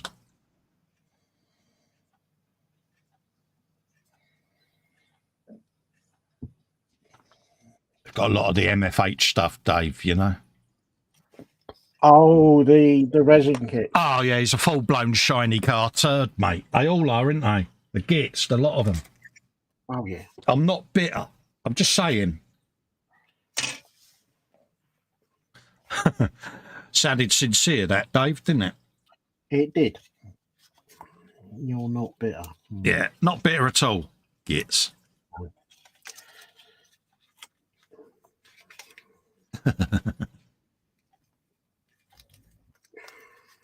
It's one of those. They are growl kits, but yeah, beautiful. I was looking at Paul's Lancia again, and yeah, oh, beautiful, beautiful piece. Oh. Yeah, but don't forget, Paul is a first-class turd, though, isn't he? Oh, yeah. Yeah, but, oh, just the workmanship, isn't it? It's gorgeous. You know, it's... You look at it and you go, am I looking at a real car or is it a model? Different class, isn't it? Yeah.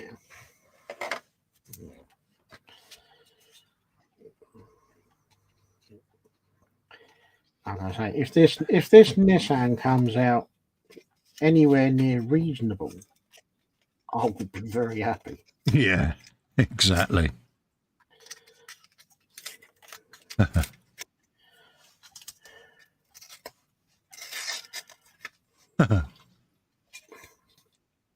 That gallery show last week, God, there was stunning work in there, Dave, weren't there?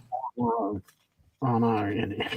I had a couple of days this week where I couldn't venture down, and I was a bit bored upstairs, and the MacBook came out, and guess where I went? I went back into the gallery, mate, because... You went for another peruse. I went for a more in-depth, thorough perusal, mate, because...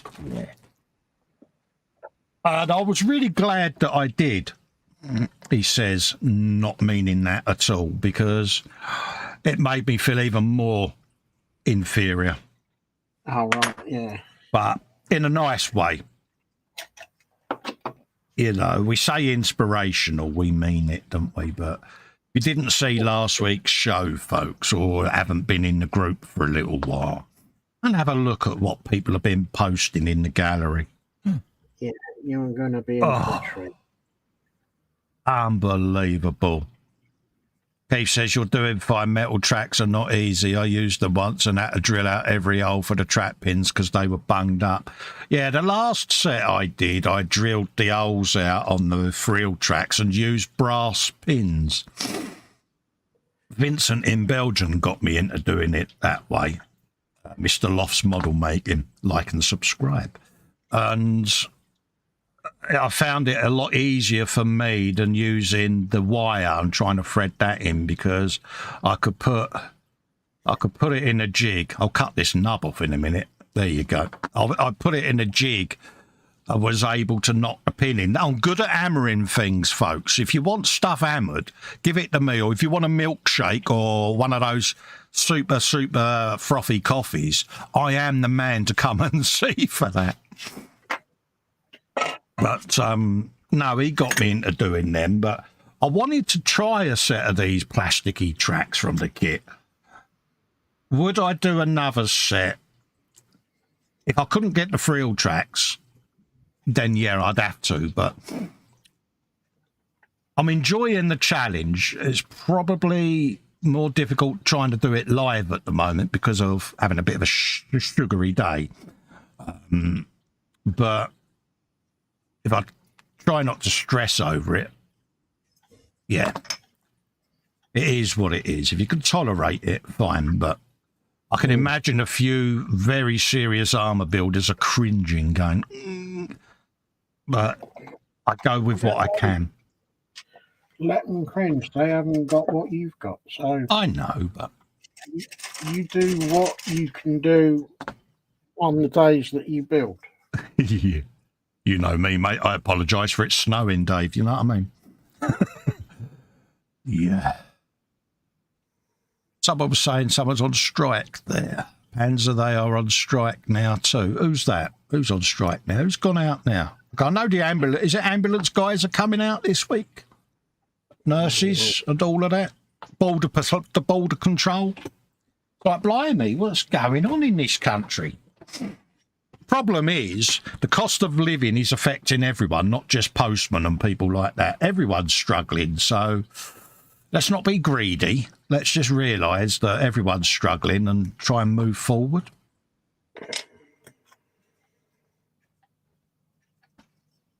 Yeah, third time lucky.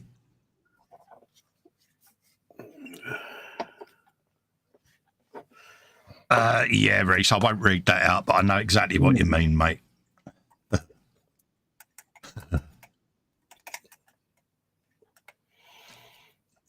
Reese says ambulances are, but not all of us in the East aren't. Yeah. I think postmen are out again this week, aren't they? Yeah, much to Fox's disdain, I got my parcel that he ordered. Well, many thanks for the gift, Fox. I haven't opened it yet, as promised. But I will milk the fact that I got mine and you didn't get yours, even though you ordered yours first and mine's arrived. And I'm not going to mock you, honestly. Yeah. He's not bitter, by the way, Dave. You turned down an opportunity for mockage. Absolutely, mate. I did mock him last night, and yeah, he's like, absolutely typical, he says. Yeah. So I did the thing that any mate would do. I sent him a picture of the box. Said, look, mine sat there, mate. Well, the thing that I can't understand is, apparently, Postman was on strike on Friday. Yeah. But I got a delivery on Friday from Postman Pat. Yeah, I had a parcel force delivery Friday, and I had one yesterday. Coincidentally, it was a parcel from Fox that he sent me.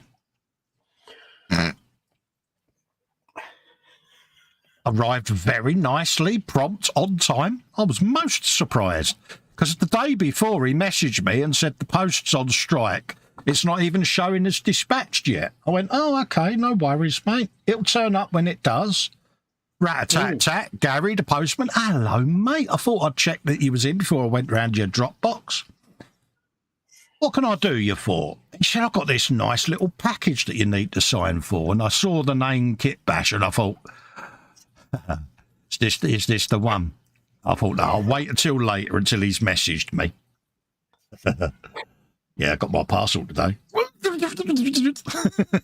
Dorkosaurus is back. I had to go where Archimedes once was, splashed down in about 3.5 hours. You go. Hope you're doing all right, Dorks. Nice to see you. Jeff is in, Candygram for Mongo, saying hi. Hello, Jeff. How you doing, mate? Apologies if you've been in for a while and I've not read it out. It's just, yeah, I'm useless with chat.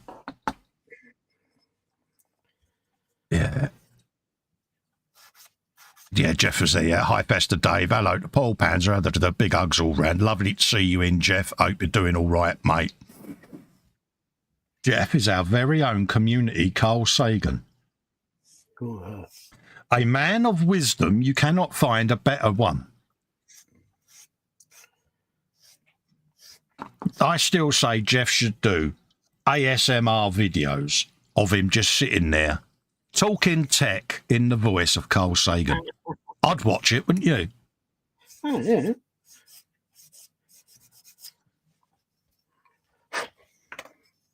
Yeah. I'd be in my element. It's like on days where I'm upstairs, confined, should we say. Oh, I'm not sleeping very well. I binge watch Speedy Q8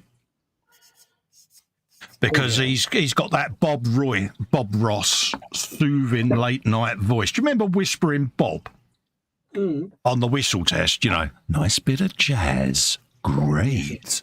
Yeah, he's got that type of voice, Dave, and you think, oh yeah, you know. So I put his clock working videos on, you know, where he's building all the small watch mechanisms and all of that lot and stripping it out. I didn't want that bit. And, yeah, he does all of that. And I do a bit of late night Speedy Q8 watching.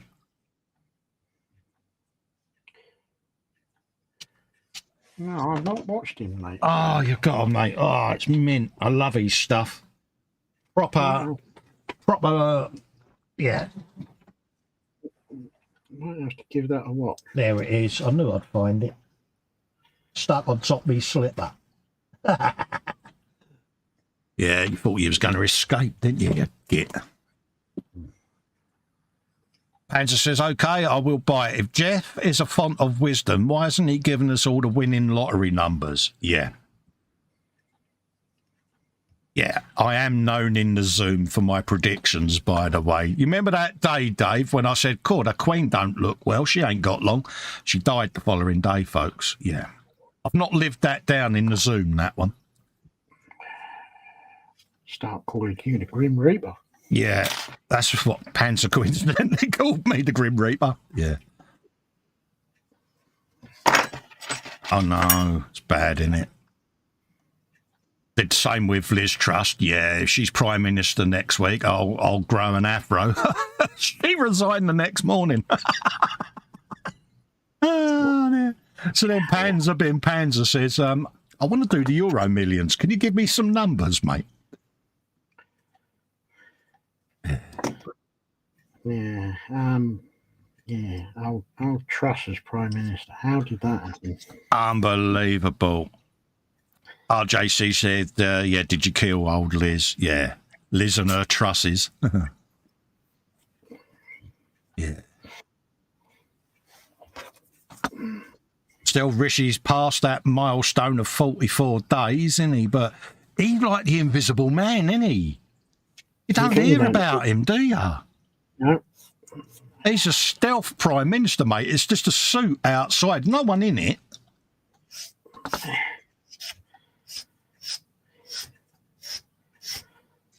Oh, having a bit of a sand there, Dave? Yeah. Yeah? Oh, good for you, mate. I'll do. How's that? No. I know when you're relaxed because our Dave does like a nice little sand, folks. And yeah, it's like having a pet hamster. Yeah, right underneath the microphone. Yeah, it's got no. You haven't shaken your Vallejo paint yet, Dave. Come on, what's wrong with you? You're not feeling well. Oh, you missed that. I did that earlier. Yeah, you're feeling ill. Well, actually, I can verify he's feeling ill because I may have broke him before the live stream. So yeah, he's not in a good place today, folks. I've traumatised him. Traumatised? I'm almost paralysed. Oh dear. There are things that mates share, and there are things that mates do not. If you're curious, Panzer, I will impart what I did in the Zoom when I'm next in, mate. What I did that broke Dave.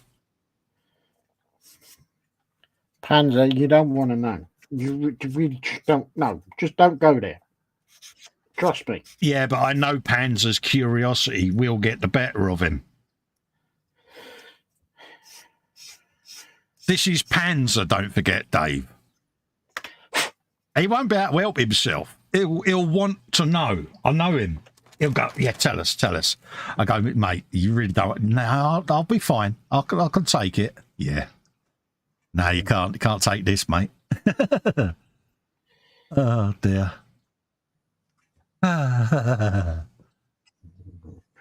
Turd, you are. Yep. Thing is, he can't even tell his mum. I can't tell anyone. I can't bring myself to tell anyone.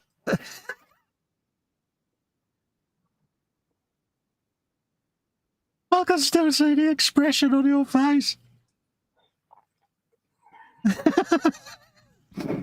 I will find out, Dave, says Pansy. You know I will. Oh, I'll tell you, Pans. I've got no problem telling you, mate. Stafford Last is in. Good afternoon, David, all in chat. Just in time for the goodbye bit, I guess. It ain't that time already, is it? Where's my clock? Even. 14:22. Ding dong. That's gone quick. Blimey. I'll get this set done, and yeah. Nearly past already, Dave. Isn't that mad? Where'd that go? Yeah. Have any of you in the chat thought of what you would love from Father Crimbo this year? I basically just sent all of mine paint lists on paints that I need for my kit stash. I just said, choose anything out of that lot. And it's all going to be put to good use, isn't it? So, yeah. I want an anti-Festa retina cleaning kit. You really are traumatised, mate, aren't you? Yeah, I am. Candy Graham from Mongo has been a member for 18 months of the channel. You're about to get a bit of SpongeBob, mate. It is coming, Jeff. Sarah Jane says, Deputy Panzer only wants to know, has he missed out for 3 months while on vacation with his new buddy found friend in North Korea? Yeah. Yeah, Uflung Dung is his new Christmas card bud, isn't it? He's got pen pal. Kim Jong and his own. Yeah. All right. There you go, Jeff. There's your SpongeBob, mate. Yeah, but he's on, is it 12 months probation, Sarah Jane? Or do we extend it to 18 months? See, I'm going to say it because I was in an hangout with him the other night. And I'm going to throw him under the bus, Sarah Jane, because I don't think he's been rehabilitated, love. He seemed a bit of a defiant little git, if I'm honest. And, yeah, that's a trait that he went down for. So I'm keeping a daily report of progress, but...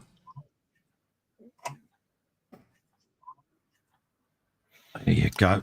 Okay, Lewis says he would like Keira Knightley for Xmas.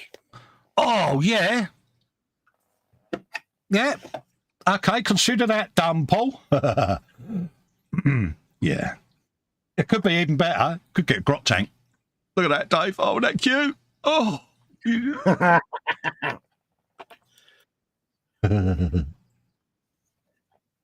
Yeah, I'd like a reach around from Angelina Jolie, but it don't mean so I'm going to get one. I said that out loud, didn't I? Ross, you don't want to know, mate. Just...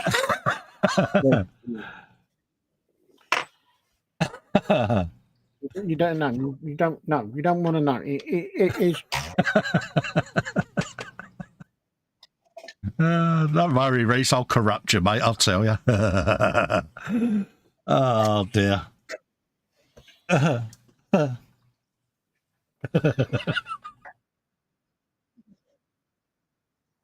Oh, poor old Dave. Just know he wouldn't having a swig of tea. 12 months, says Sarah Jane. That's conditions you set. If he breaks it, you can send him back. Yeah. Oh, that's handy. Yeah. Okay. Yeah. That's handy to know then. Not that I would use that against Panzer, of course. I wouldn't sit there saying, I have power to send you back, because I wouldn't do that to him, honest. Oh, that's what I'm missing. See, I knew I was missing something. It's the actual bit there, isn't it, you pilch. Doofus. Anza says, I was not defiant. I was expressing a positive result. Yeah, he was very argumentative as well, Sarah Jane. You getting a spoon out, are you? Absolutely, because if I don't, he will. I got one of those, I can tell Sarah Jane now I'm back. I'll tell her. It's like, yeah, of course you bloody will. So that's right. Oh, was he in full creep mode, was he? Oh, yeah. I'm back now. I can find people. I was like, oh, really? Here we go. Straight to his head again it went. It's like, you've not been rehabilitated, have you? Hugh Gordon says, in stockings or a pillowcase, PJ? Yeah. Ooh. Ooh. He says that right as I'm trying to put a bit of glue on. Yo, my hands are shaking enough, mate. You're not helping me. Now I'm squinting.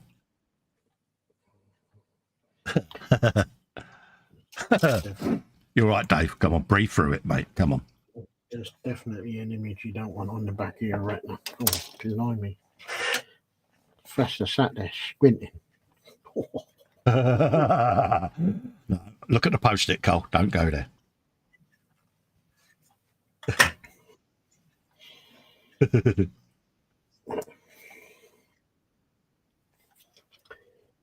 Bless you. Dave's going to have to go for counselling. I can see it. Counselling? Beyond counselling.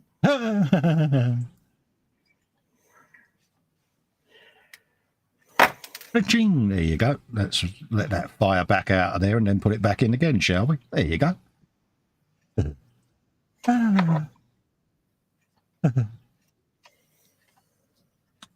Hugh says, wait till I draw you a picture.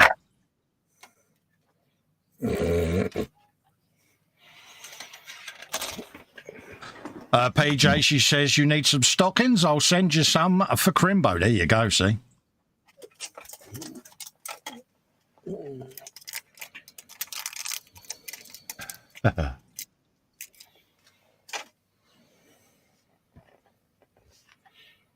We can do this. We can do this. There you go. Steve says, Keira Knightley is okay if you like fried eggs. Oh, brutal. Brutal. Poached, didn't they? Yeah. Good one, Steve.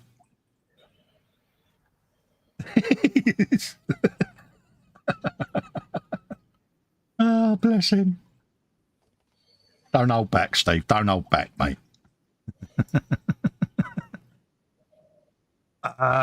Hugh Gordon says, as long as they're not fertilised, I'm not fussed, he says. Good man.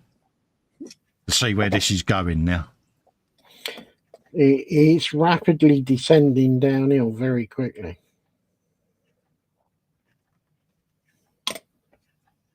Yeah. Reese is off. Dinner is in the laws. Dinner at the in-laws. Peace out. Oh, dear. In other words, Clarice has gone in and gone, oi, Felthead, get your Harris downstairs. Dinner's on the table. Oh, yeah. She's had a word in his ear. Yeah. She's got that look, that furrowed look. Reese is a freshly married man, folks. So I can imagine you could light a fag off the door hinge where he's run out so quick. I'm be surprised if there wasn't a flame streak across the carpet as well. Yeah. Do you reckon when she stomped in there? Because she would have stomped in there because she's no doubt told him more than once already. Do you reckon when she did and went, oi, Felthead, he went, Yeah. Yeah. Did he ever? Absolutely. It would have been, wouldn't it? It would have been an Harry Potter Hufflepuff, wouldn't there? Yeah. It would have been more than that. Yeah. Oh, I didn't realise the time, love. I got distracted by that Festa. Yeah. Then she would have gone, don't you go picking on Cole. He wouldn't have distracted you. Yeah.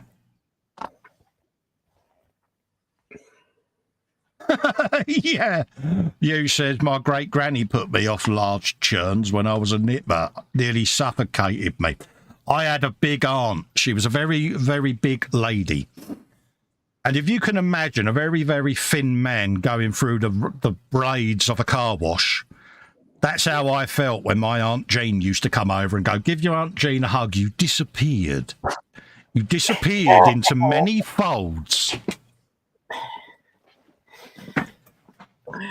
And it was, as brothers, it would be, oh, we're going to Aunt Jean's. Yeah. Oh, God. If she wants to give a cuddle, you're first. Oh.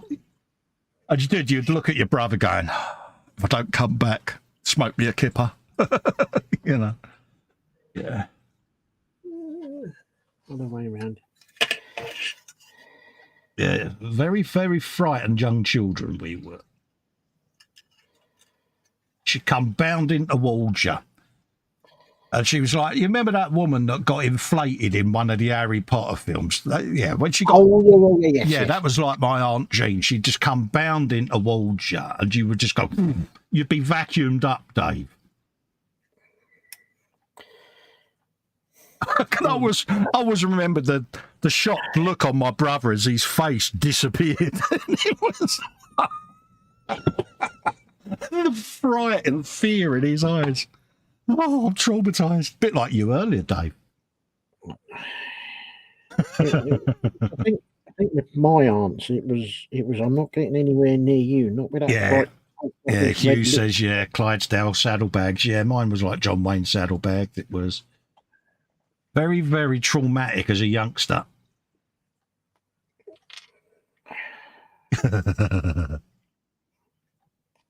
It's funny the things you remember.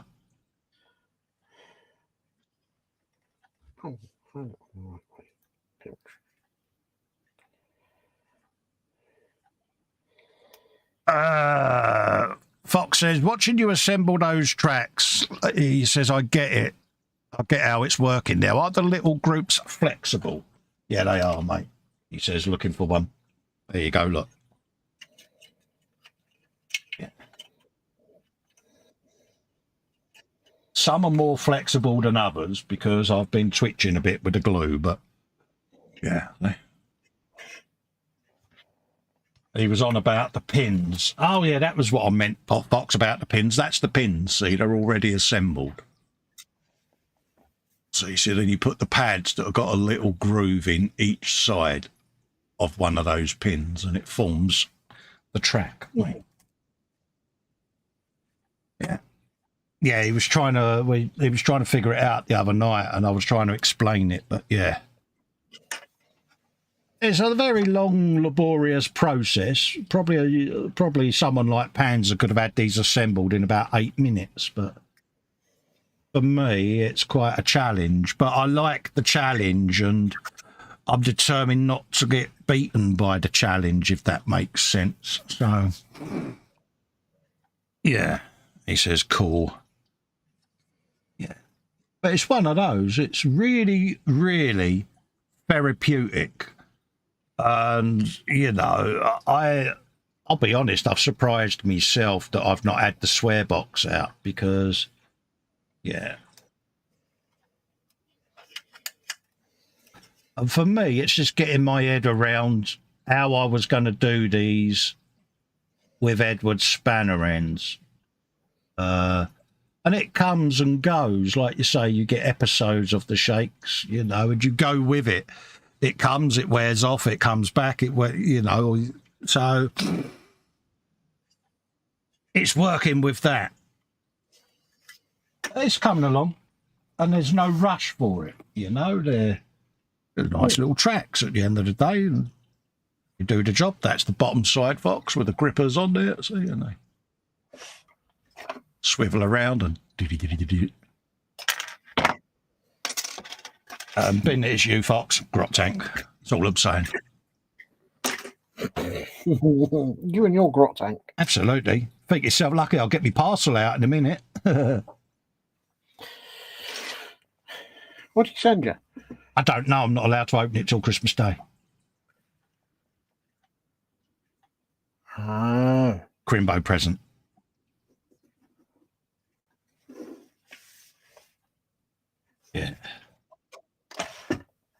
So I've got no idea what's in there. It's sitting there staring at me going, you know you want to. I've not shaken it. I just picked it up, brought it out here, put it there, and I've been a good boy.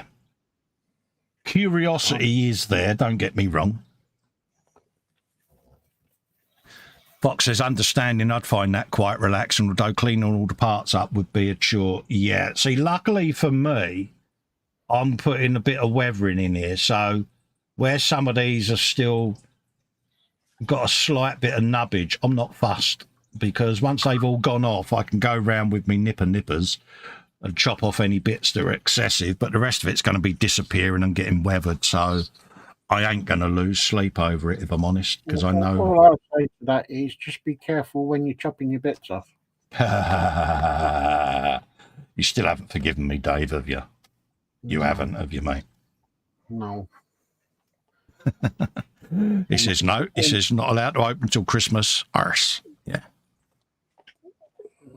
That's almost beyond unforgivable. Dave, we're friends, mate. Don't be like this. Come on.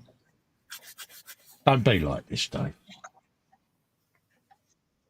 And if it's any consolation, Fox, there aren't many more tracks to do on this, mate. Look, there's all of them. And there's all of them. But it's going to be a really sexy bit of Shermanage, because we got all of that done so far. We've got all the owl and everything like that done. We've got... Yeah, we've got a big old boomstick. Boom, boom, boomity boom. See, and then you're going to have all that rather sexy trackage. Clattery, clattery. So, yeah, I've enjoyed it. So far, I've got a massive 1, 2, 3, 4 there.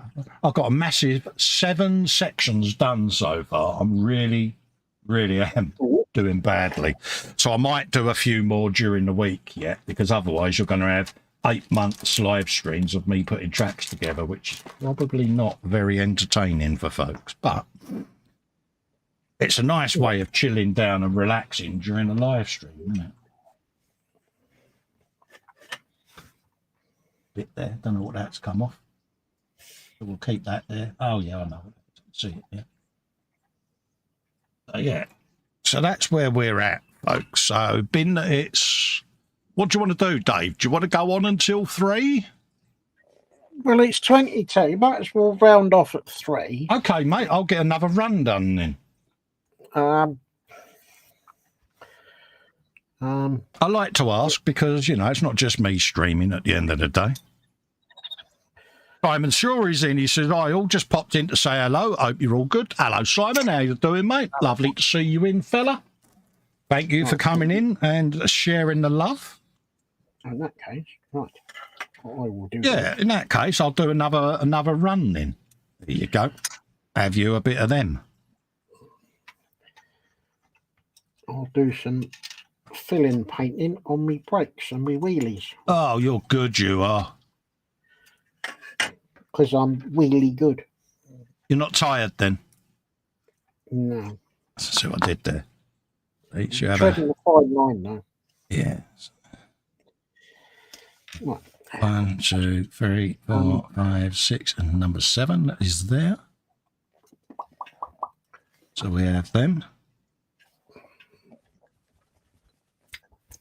Like so.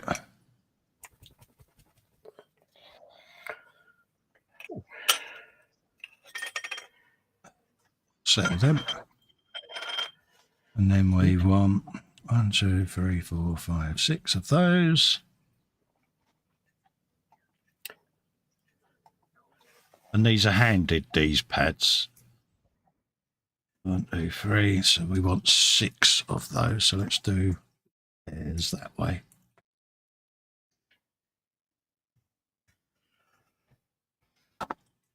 So that's that side.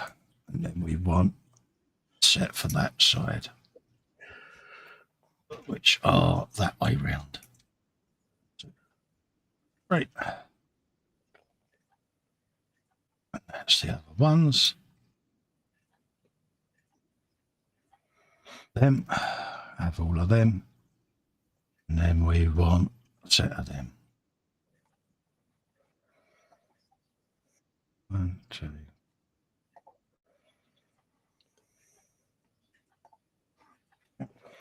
6 of them. Happy days.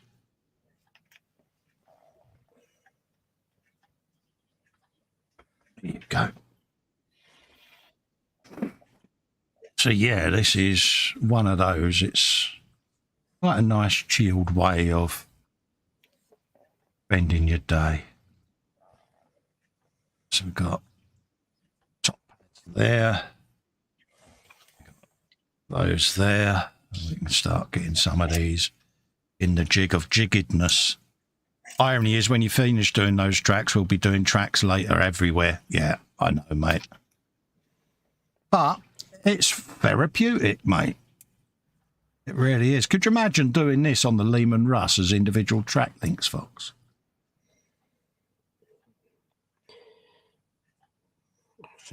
I think Fox would finally lose it. Yeah. Or a Bane Blade that had individual track links, because it's they're already linked together on the Bane Blade. Link and loop, I think they call that, if I remember. Anza says, I need to get a grip. That's what he did there. So would that make you loopy then? It would. So yeah, we're weathering tracks, I do believe, on the Lehman Russ at the moment.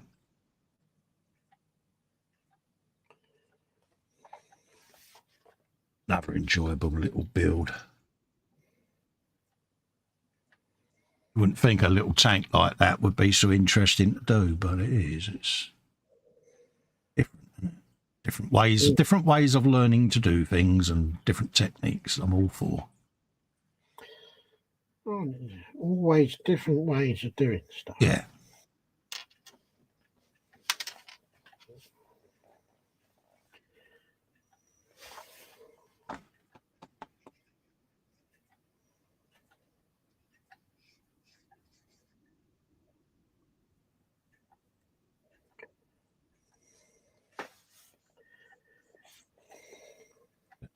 They're driving everyone's spare, says Paul J. Yeah, all the wheelbase puns are going on in the chat there, Dave. They're all at it now. They're all at it, mate. I'm glad they're having a really good time. Yeah.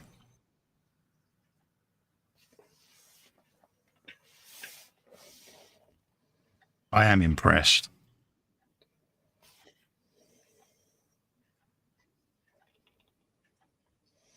See, they've learned over the years that, you know, bad puns is a good thing. Mm. It's what keeps us two going, isn't it, mate? Oh,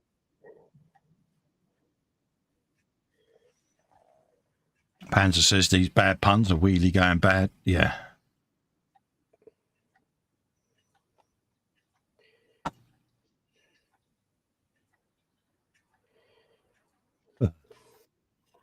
I would say spoke too soon there. oh God.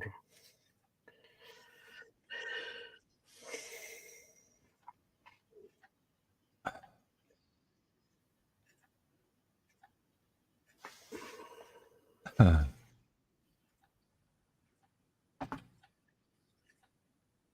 they're going good and strong now, mate.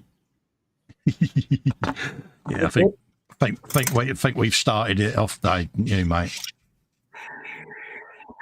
Gotta love it. Gotta love it.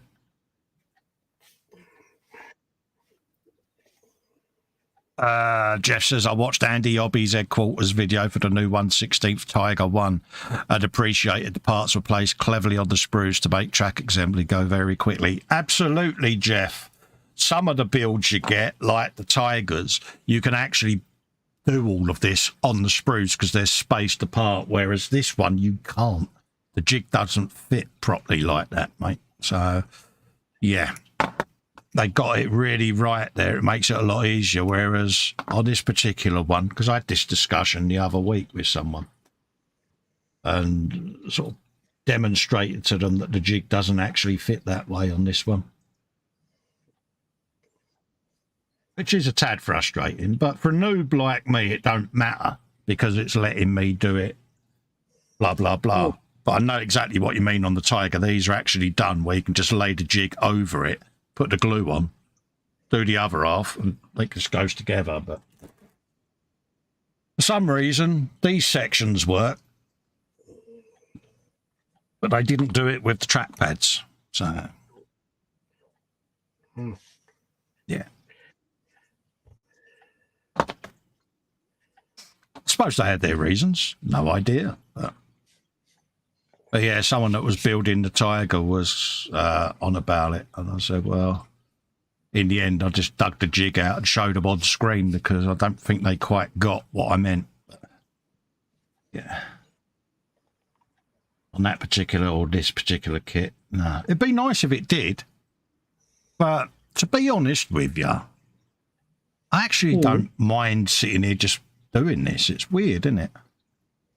It's definitely something that you could sit and do during an hangout. Just sit there building your tracks quite happily. What are you doing? Building me tracks. You know. You're not swearing at all. Nah, don't feel the urge to, mate. Thoroughly enjoying it. Dave honestly thought he was going to have a good old Christmas booze up on me, didn't you, mate? Well, no, I was thinking I might get a Christmas bonus here. Yeah. He was adamant. He was like, oh, mate, I've got to be minted. He's Brassic Lint now, isn't he? Curbs it. He says, hi, guys, first time here from Canada. Have you built any resin 60s Cortinas? No, I haven't, mate. Cortinas? 60s? Yeah. No, I haven't, mate. No, I haven't. Is that what you're building? Is that a Lotus Cortina you're doing? Guru says, yeah. Kirby says, yay, Canada, welcome. You've just missed Paul D. Tommaso. He's Canadian. But, yeah, welcome, mate. But, yeah. Everyone's saying hi at the curb. See, he's getting a lovely welcome now. Sarah Jane saying hi, welcome, especially from lovely Canada. He is from the country that we all want to go to, isn't he? I'd love to go to Canada. I don't know if I do or if I don't. Yeah, oh, mate, I'd love all of that. Full-blown Grizzly Adams in the wilderness, mate. I'd be minted. I'd be loving it, mate. Frankie's off. He's going to have coffee and cookies. Catch you later. Catch you later, Frankie. Massive, massive thanks for coming in and keeping us company, mate. Yep. Ta-da, Frankie. Nice to see you, mate, and get well soon and carry on with your recovery, fella. Bless him. Curb says yes. Happy days.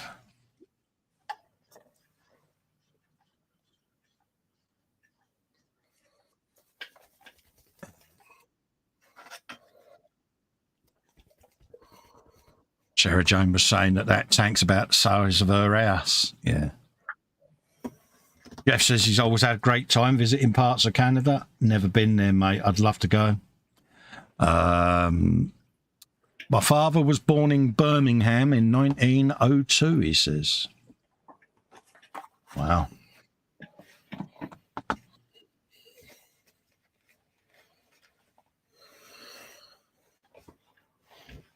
He's old then.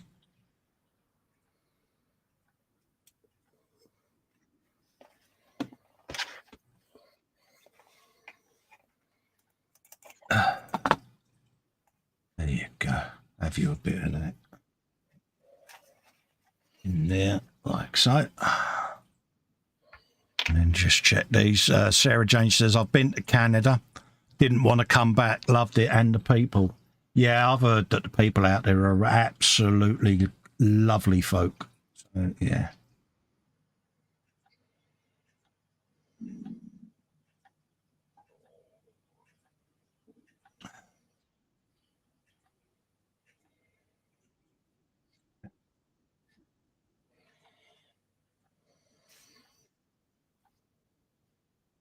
Matthew Ward says hi at the curb. Did you say Birmingham like an American? Did I really? Oh, getting the finger of shame now, am I? It's all right. I've got my parcel. You haven't.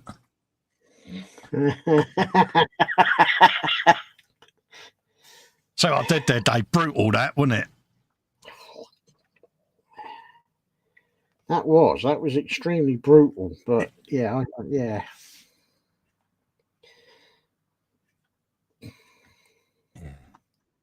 So is that said, I got my parcel with a finger stuck in the air. Absolutely, Dave. You got it. Honestly, mate, I was doing Smuggedy McSmug.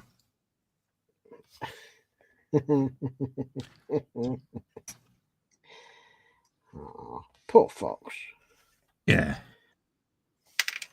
Poor fox, my ass. Yeah, absolutely. Yeah, don't feel sorry for him. It'll only encourage him. I won't. Yeah, you might have guessed we do like winding fox up. It's a rite of passage. Sarah Jane says to Fox, don't have a go at Colin when you say pants for trousers. Yeah. Yeah. Oh, he wears his pants over his trousers, does he? Oh, yeah, he's proper Superman, mate, isn't he?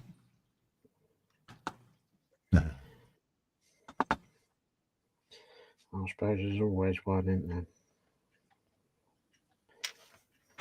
He says, I shot myself in the foot telling you not to open that parcel. I'm really excited for you to open it. Sits on hands. Yeah. Well, it stays unopened until you decree that I can open it, is my motto. That's your decision, and I respect whatever decision and judgment is given. Kerb is asking, what is Dave building? What am I building? I am building. He says, get me pot of fluid out of the way before I kick it over. I am building the Nissan Skyline GTR V-Spec. I'm thoroughly enjoying it. You are too, ain't you, Dave? I am. Yeah. I haven't done a shiny for a long time. Absolutely. And if you're interested, I'm doing the M4A38 Sherman from Ryefield Models. And we are doing the rather wonderful tracks because we can.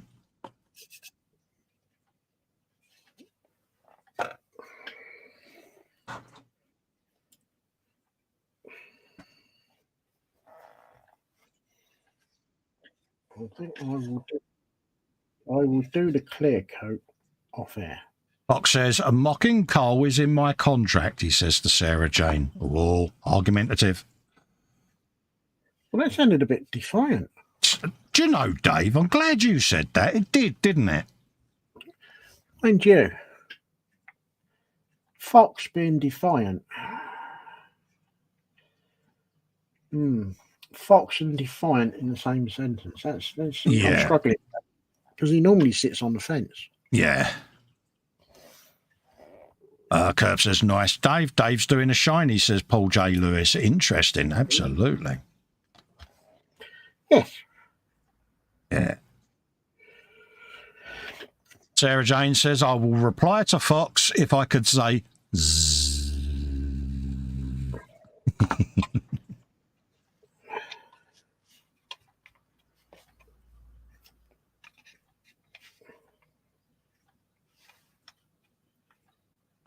There you go. But yeah, you've been wanting to do a car for a while, haven't you? So Brum brum brummagey brum. brummity brum brum brum noises, Dave. Right, we want another. Can't do that yet because the wheels are not on it. No, can't do brum brum noises till the wheels are in place. Yeah, it's a model that hasn't got an engine, so how can I do brummagey brum brum brum? Oh, it's a curbside kit, is it? Yeah. You mean to say you're not tempted to 3D print an engine for it? No. Okay. But I could do a. Could I say it's an electric car? Could give it the shushy shush shush. Yeah, whooshy whooshness.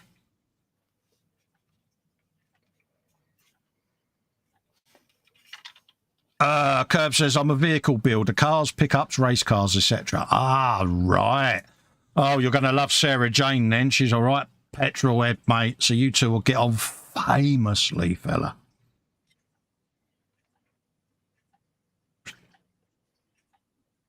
So, yeah, I've got a couple of pickups in the stash.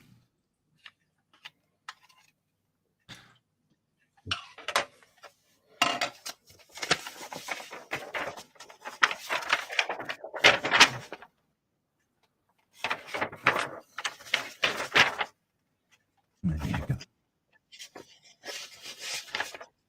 Yeah, Sarah Jane says, yeah, proper build. I build race cars and bikes. Yeah.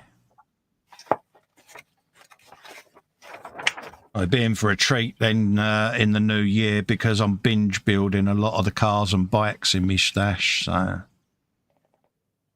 rather large sports car that is the car that I cannot name.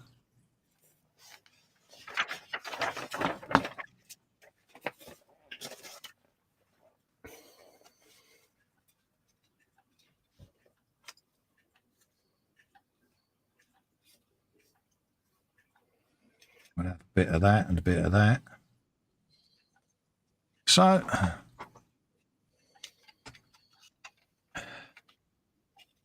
Candy Graham says, do you have a resin Cortina kit at Curb? Or are you just seeking one? If you have one, what was its source? Yeah. Oh, he sparked an interest in Jeff there. Oh. Yeah. Sounds like Jeff's got wind of a growl kit that he's after. Cortina Mark 1 Lotus. Oh, yeah. Beautiful. I do believe, and I will stand corrected if I'm wrong, but I do believe Airfix did a Lotus Cortina. Yeah.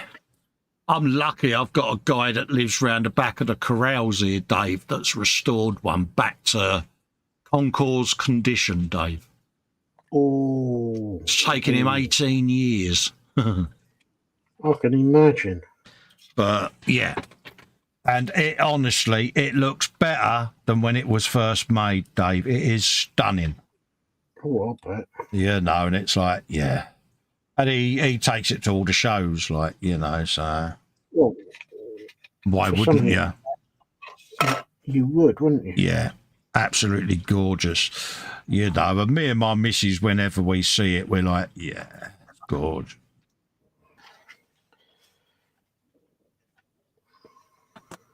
Yeah. Okay, let's try and drop that off. There you go. I knew there was one I hadn't put enough glue on, and there it is. There you go. Yeah, Mark 1 1500 2-door. Nice. He says, yeah. Hugh Gordon says, Mark 1 3.1 litre full Capri. Now we're talking motors. Oh, what, the Coke bottle shaped one, you? Yeah. Model making guru says, you mean the car that I will not name? He says, I'm building a car I will not name too. He says, the car I will not name is a lovely machine. The car I will not name. Foxy said it loads of times in the chat there, Sarah Jane, not me. Not that I'm throwing him under the bus. I've got my parcel. But I wouldn't do that to him.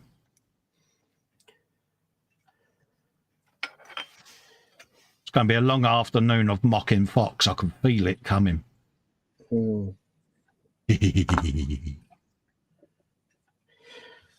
Those big cars that he's building, is he still building them with his white gloves on? No, I think the white gloves lasted for one episode because he got maximum mockage, didn't he?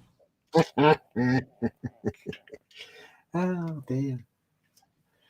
Honestly, it was like watching Paul Daniels, wasn't it? And my next trick is, Yeah. It's magic. Oh dear. Yeah, but has anyone told him he's got to use a left-handed screwdriver for a left-handed thread? Yeah. With the lovely Debbie McGee. I once sent Baldrick for a pot of elbow grease and a cordless extension lead, Dave. In case you're wondering, Baldrick was me apprentice at the trike firm I had back in the day. Yeah. We used to muck him about, but he took it all well. Yeah. What a character.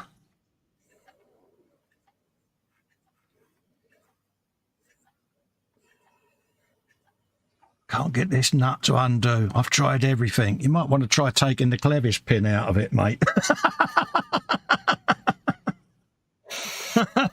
It's like, yeah. As you can tell, he wasn't the sharpest knife, bless him. By Christ, Dave, could he prep a body shell, though? Oh, he was good at his sanding, was he? Oh, mate, he was like you. He loved to sand, but it was like glass, mate. So, he was good at that. It was the engineering, mechanical side of things that he was really, yeah. But bodywork, yeah.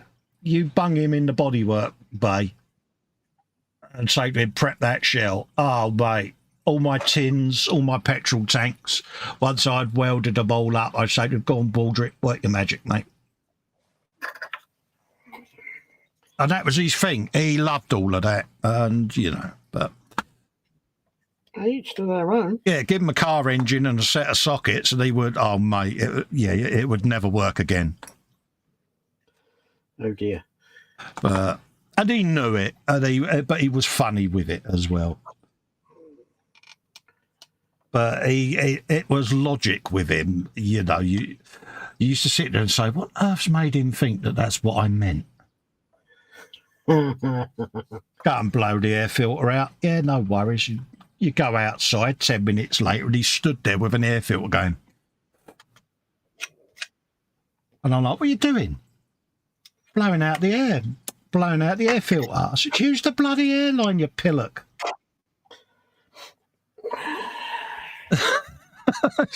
Oh. Yeah. Oh, bless him. Absolute legend in his own right. I certainly couldn't do body work prep to the skill that he could, mate. It's the one thing I hated was sanding down and prepping body panels. I used to find it tedious, boring, I could sit and weld all day long. And stuff like that. But I used to always get him to dress everything up afterwards, just yeah. If it was welds that were going to be visible, then the TIG welder would come out, and you would do a nice row of dimes as a weld. But, if you've done a petrol tank and things like that, yeah, you would dolly everything out. But you'd then say to him, go on then, Baldrick, have at it. And he did. Yeah, I could never fault his work, mate. You never had to send anything back to him to redo. But that was his thing. That's what he enjoyed doing. Found it therapeutic, I suppose. Not you. Each to their own, though. Oh, yeah. You go into his body shop, mate, unannounced, he would kick you out, even me. What are you doing in here? This is my little bit. Naff off to your own bit. Because that was his domain at the end of the day. He was in charge in there, even though it was my business. That was his thing, and I admired that, if I was honest. He had his little niche. He had it in a certain way that he liked working. Oh, yeah. Oh, yeah.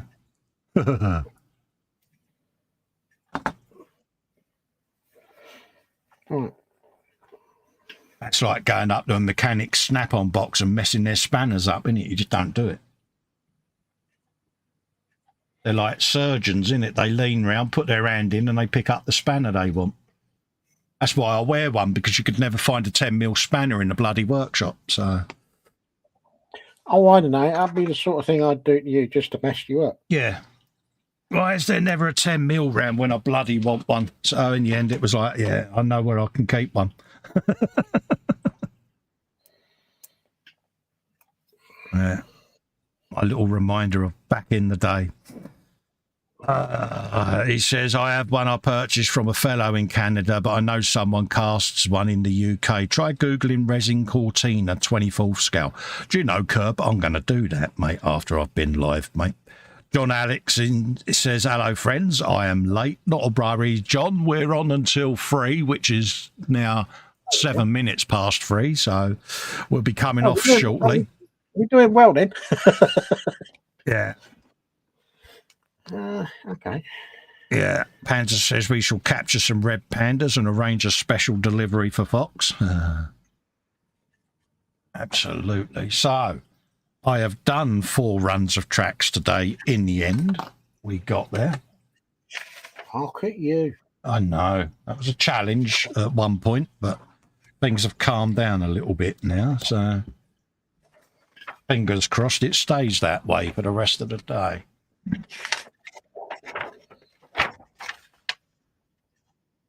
So we'll call that a show, I think, today, didn't you, Dave? Yep. So what have we got? We've got 8 runs of tracks done now. So we're getting there. We're getting there. I want to keep some at the bottom pretty solid. So when these tracks actually get put on the tank, I will probably go round and put a dab of glue in once I've got all the sags where I want them. Because once it's on the shelf, it's never going to come off the shelf. So, yeah. If it was metal tracks, then obviously I'd leave them. I'm basically going to do these almost like length and link type things, you know, where they're not the greatest, but it's my first attempt at them, so I'm happy. Yeah, but you can, the odd bits, you could always do a bit of weathering. Yeah, that's it. You know, they're, Slap a bit of mud on, you know. Well, this is it. It's going to go on a little bit of a dio. So, yeah, there'll be a bit of dirt and detritus and stuff like that, slush and crap and all of that. And, yeah. So, yeah, I think that's a good place to leave it, Dave, don't you? Ooh. Everyone's saying hello to John Alex Scale Modelling.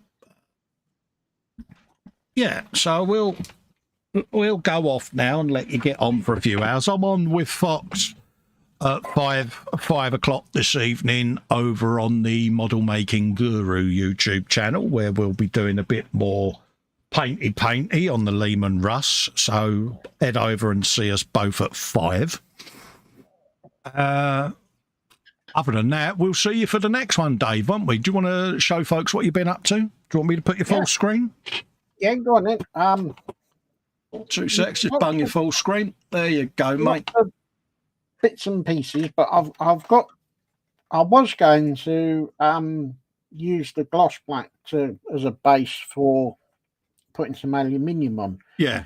But I'm kind of liking just having them as gloss black rather than the normal aluminium colours. Yeah. So I think I'm going to go with this. Mate, it's your model. Go with what you want. The brake discs all set up. I've just got a little bit more paintwork to do on them. And what else did I do? Oh, I was going to put the seats in, and then I saw dirty great seam lines all round them, and I thought I can't have that. So Oh yeah, you can't, mate. Yeah. And then I found a couple of sink marks on back, so I've splattered them with filler, and I'm now waiting for the filler to go off. Yeah, and then you can redo them, can't you? Yeah. Yeah. And then do a bit more sanding. Yeah, otherwise it would stick out like a blind cobbler's thumb, wouldn't it? You don't want that. I'm not. I did a test fit, and I looked down, and I could see them, and I thought, if I can see them, then someone else can see them. So, oh mate, you know it's going to be that one seam that you haven't done. That'll be, you've got seam there, mate. Yeah, because you know it's going to happen, mate. That's what happens all the time. And you got your body shell. You've done that now, ain't you? Your body. Yeah, I've just got to do the clear coat, which I'll do off air, I think. Yeah. And then it's just through the black lines around the windows and the door handles. Yeah. Which I'll do after I've done the gloss, because they should be a matte colour. So yeah, it's all coming along quite nicely, and I am enjoying doing a shiny. Happy days, mate. Happy days. And for those that haven't seen the Sherman, I'll just go full screen just so that people can catch up with what I've been up to. That's the Sherman, all assembled, and then I've done four more runs of track units there. I've got another 4, all like so, that I've done. So I've got to do, I think it's 77 or something stupid like that per side. So yeah.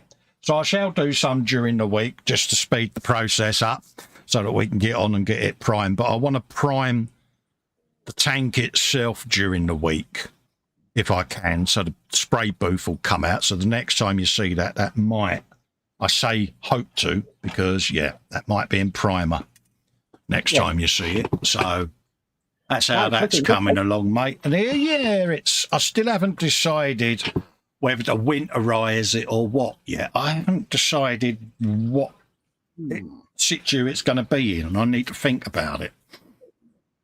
Ooh. Decisions. Yeah, so that's where we are on that. So we're going to head off now, let you guys and girls get on with your Sunday, and then we'll catch up with you a bit later over on Foxy's channel. We'll see you all then. Stay safe, and we will see you on the next one, folks. Yep. Bye for now. Safe. Stay well. Oh, yeah, definitely keep warm. Absolutely. Stay warm, and if you've got to go out, just be safe out there, folks. Yeah, just be careful. Ta-ra. Bye-bye, everyone.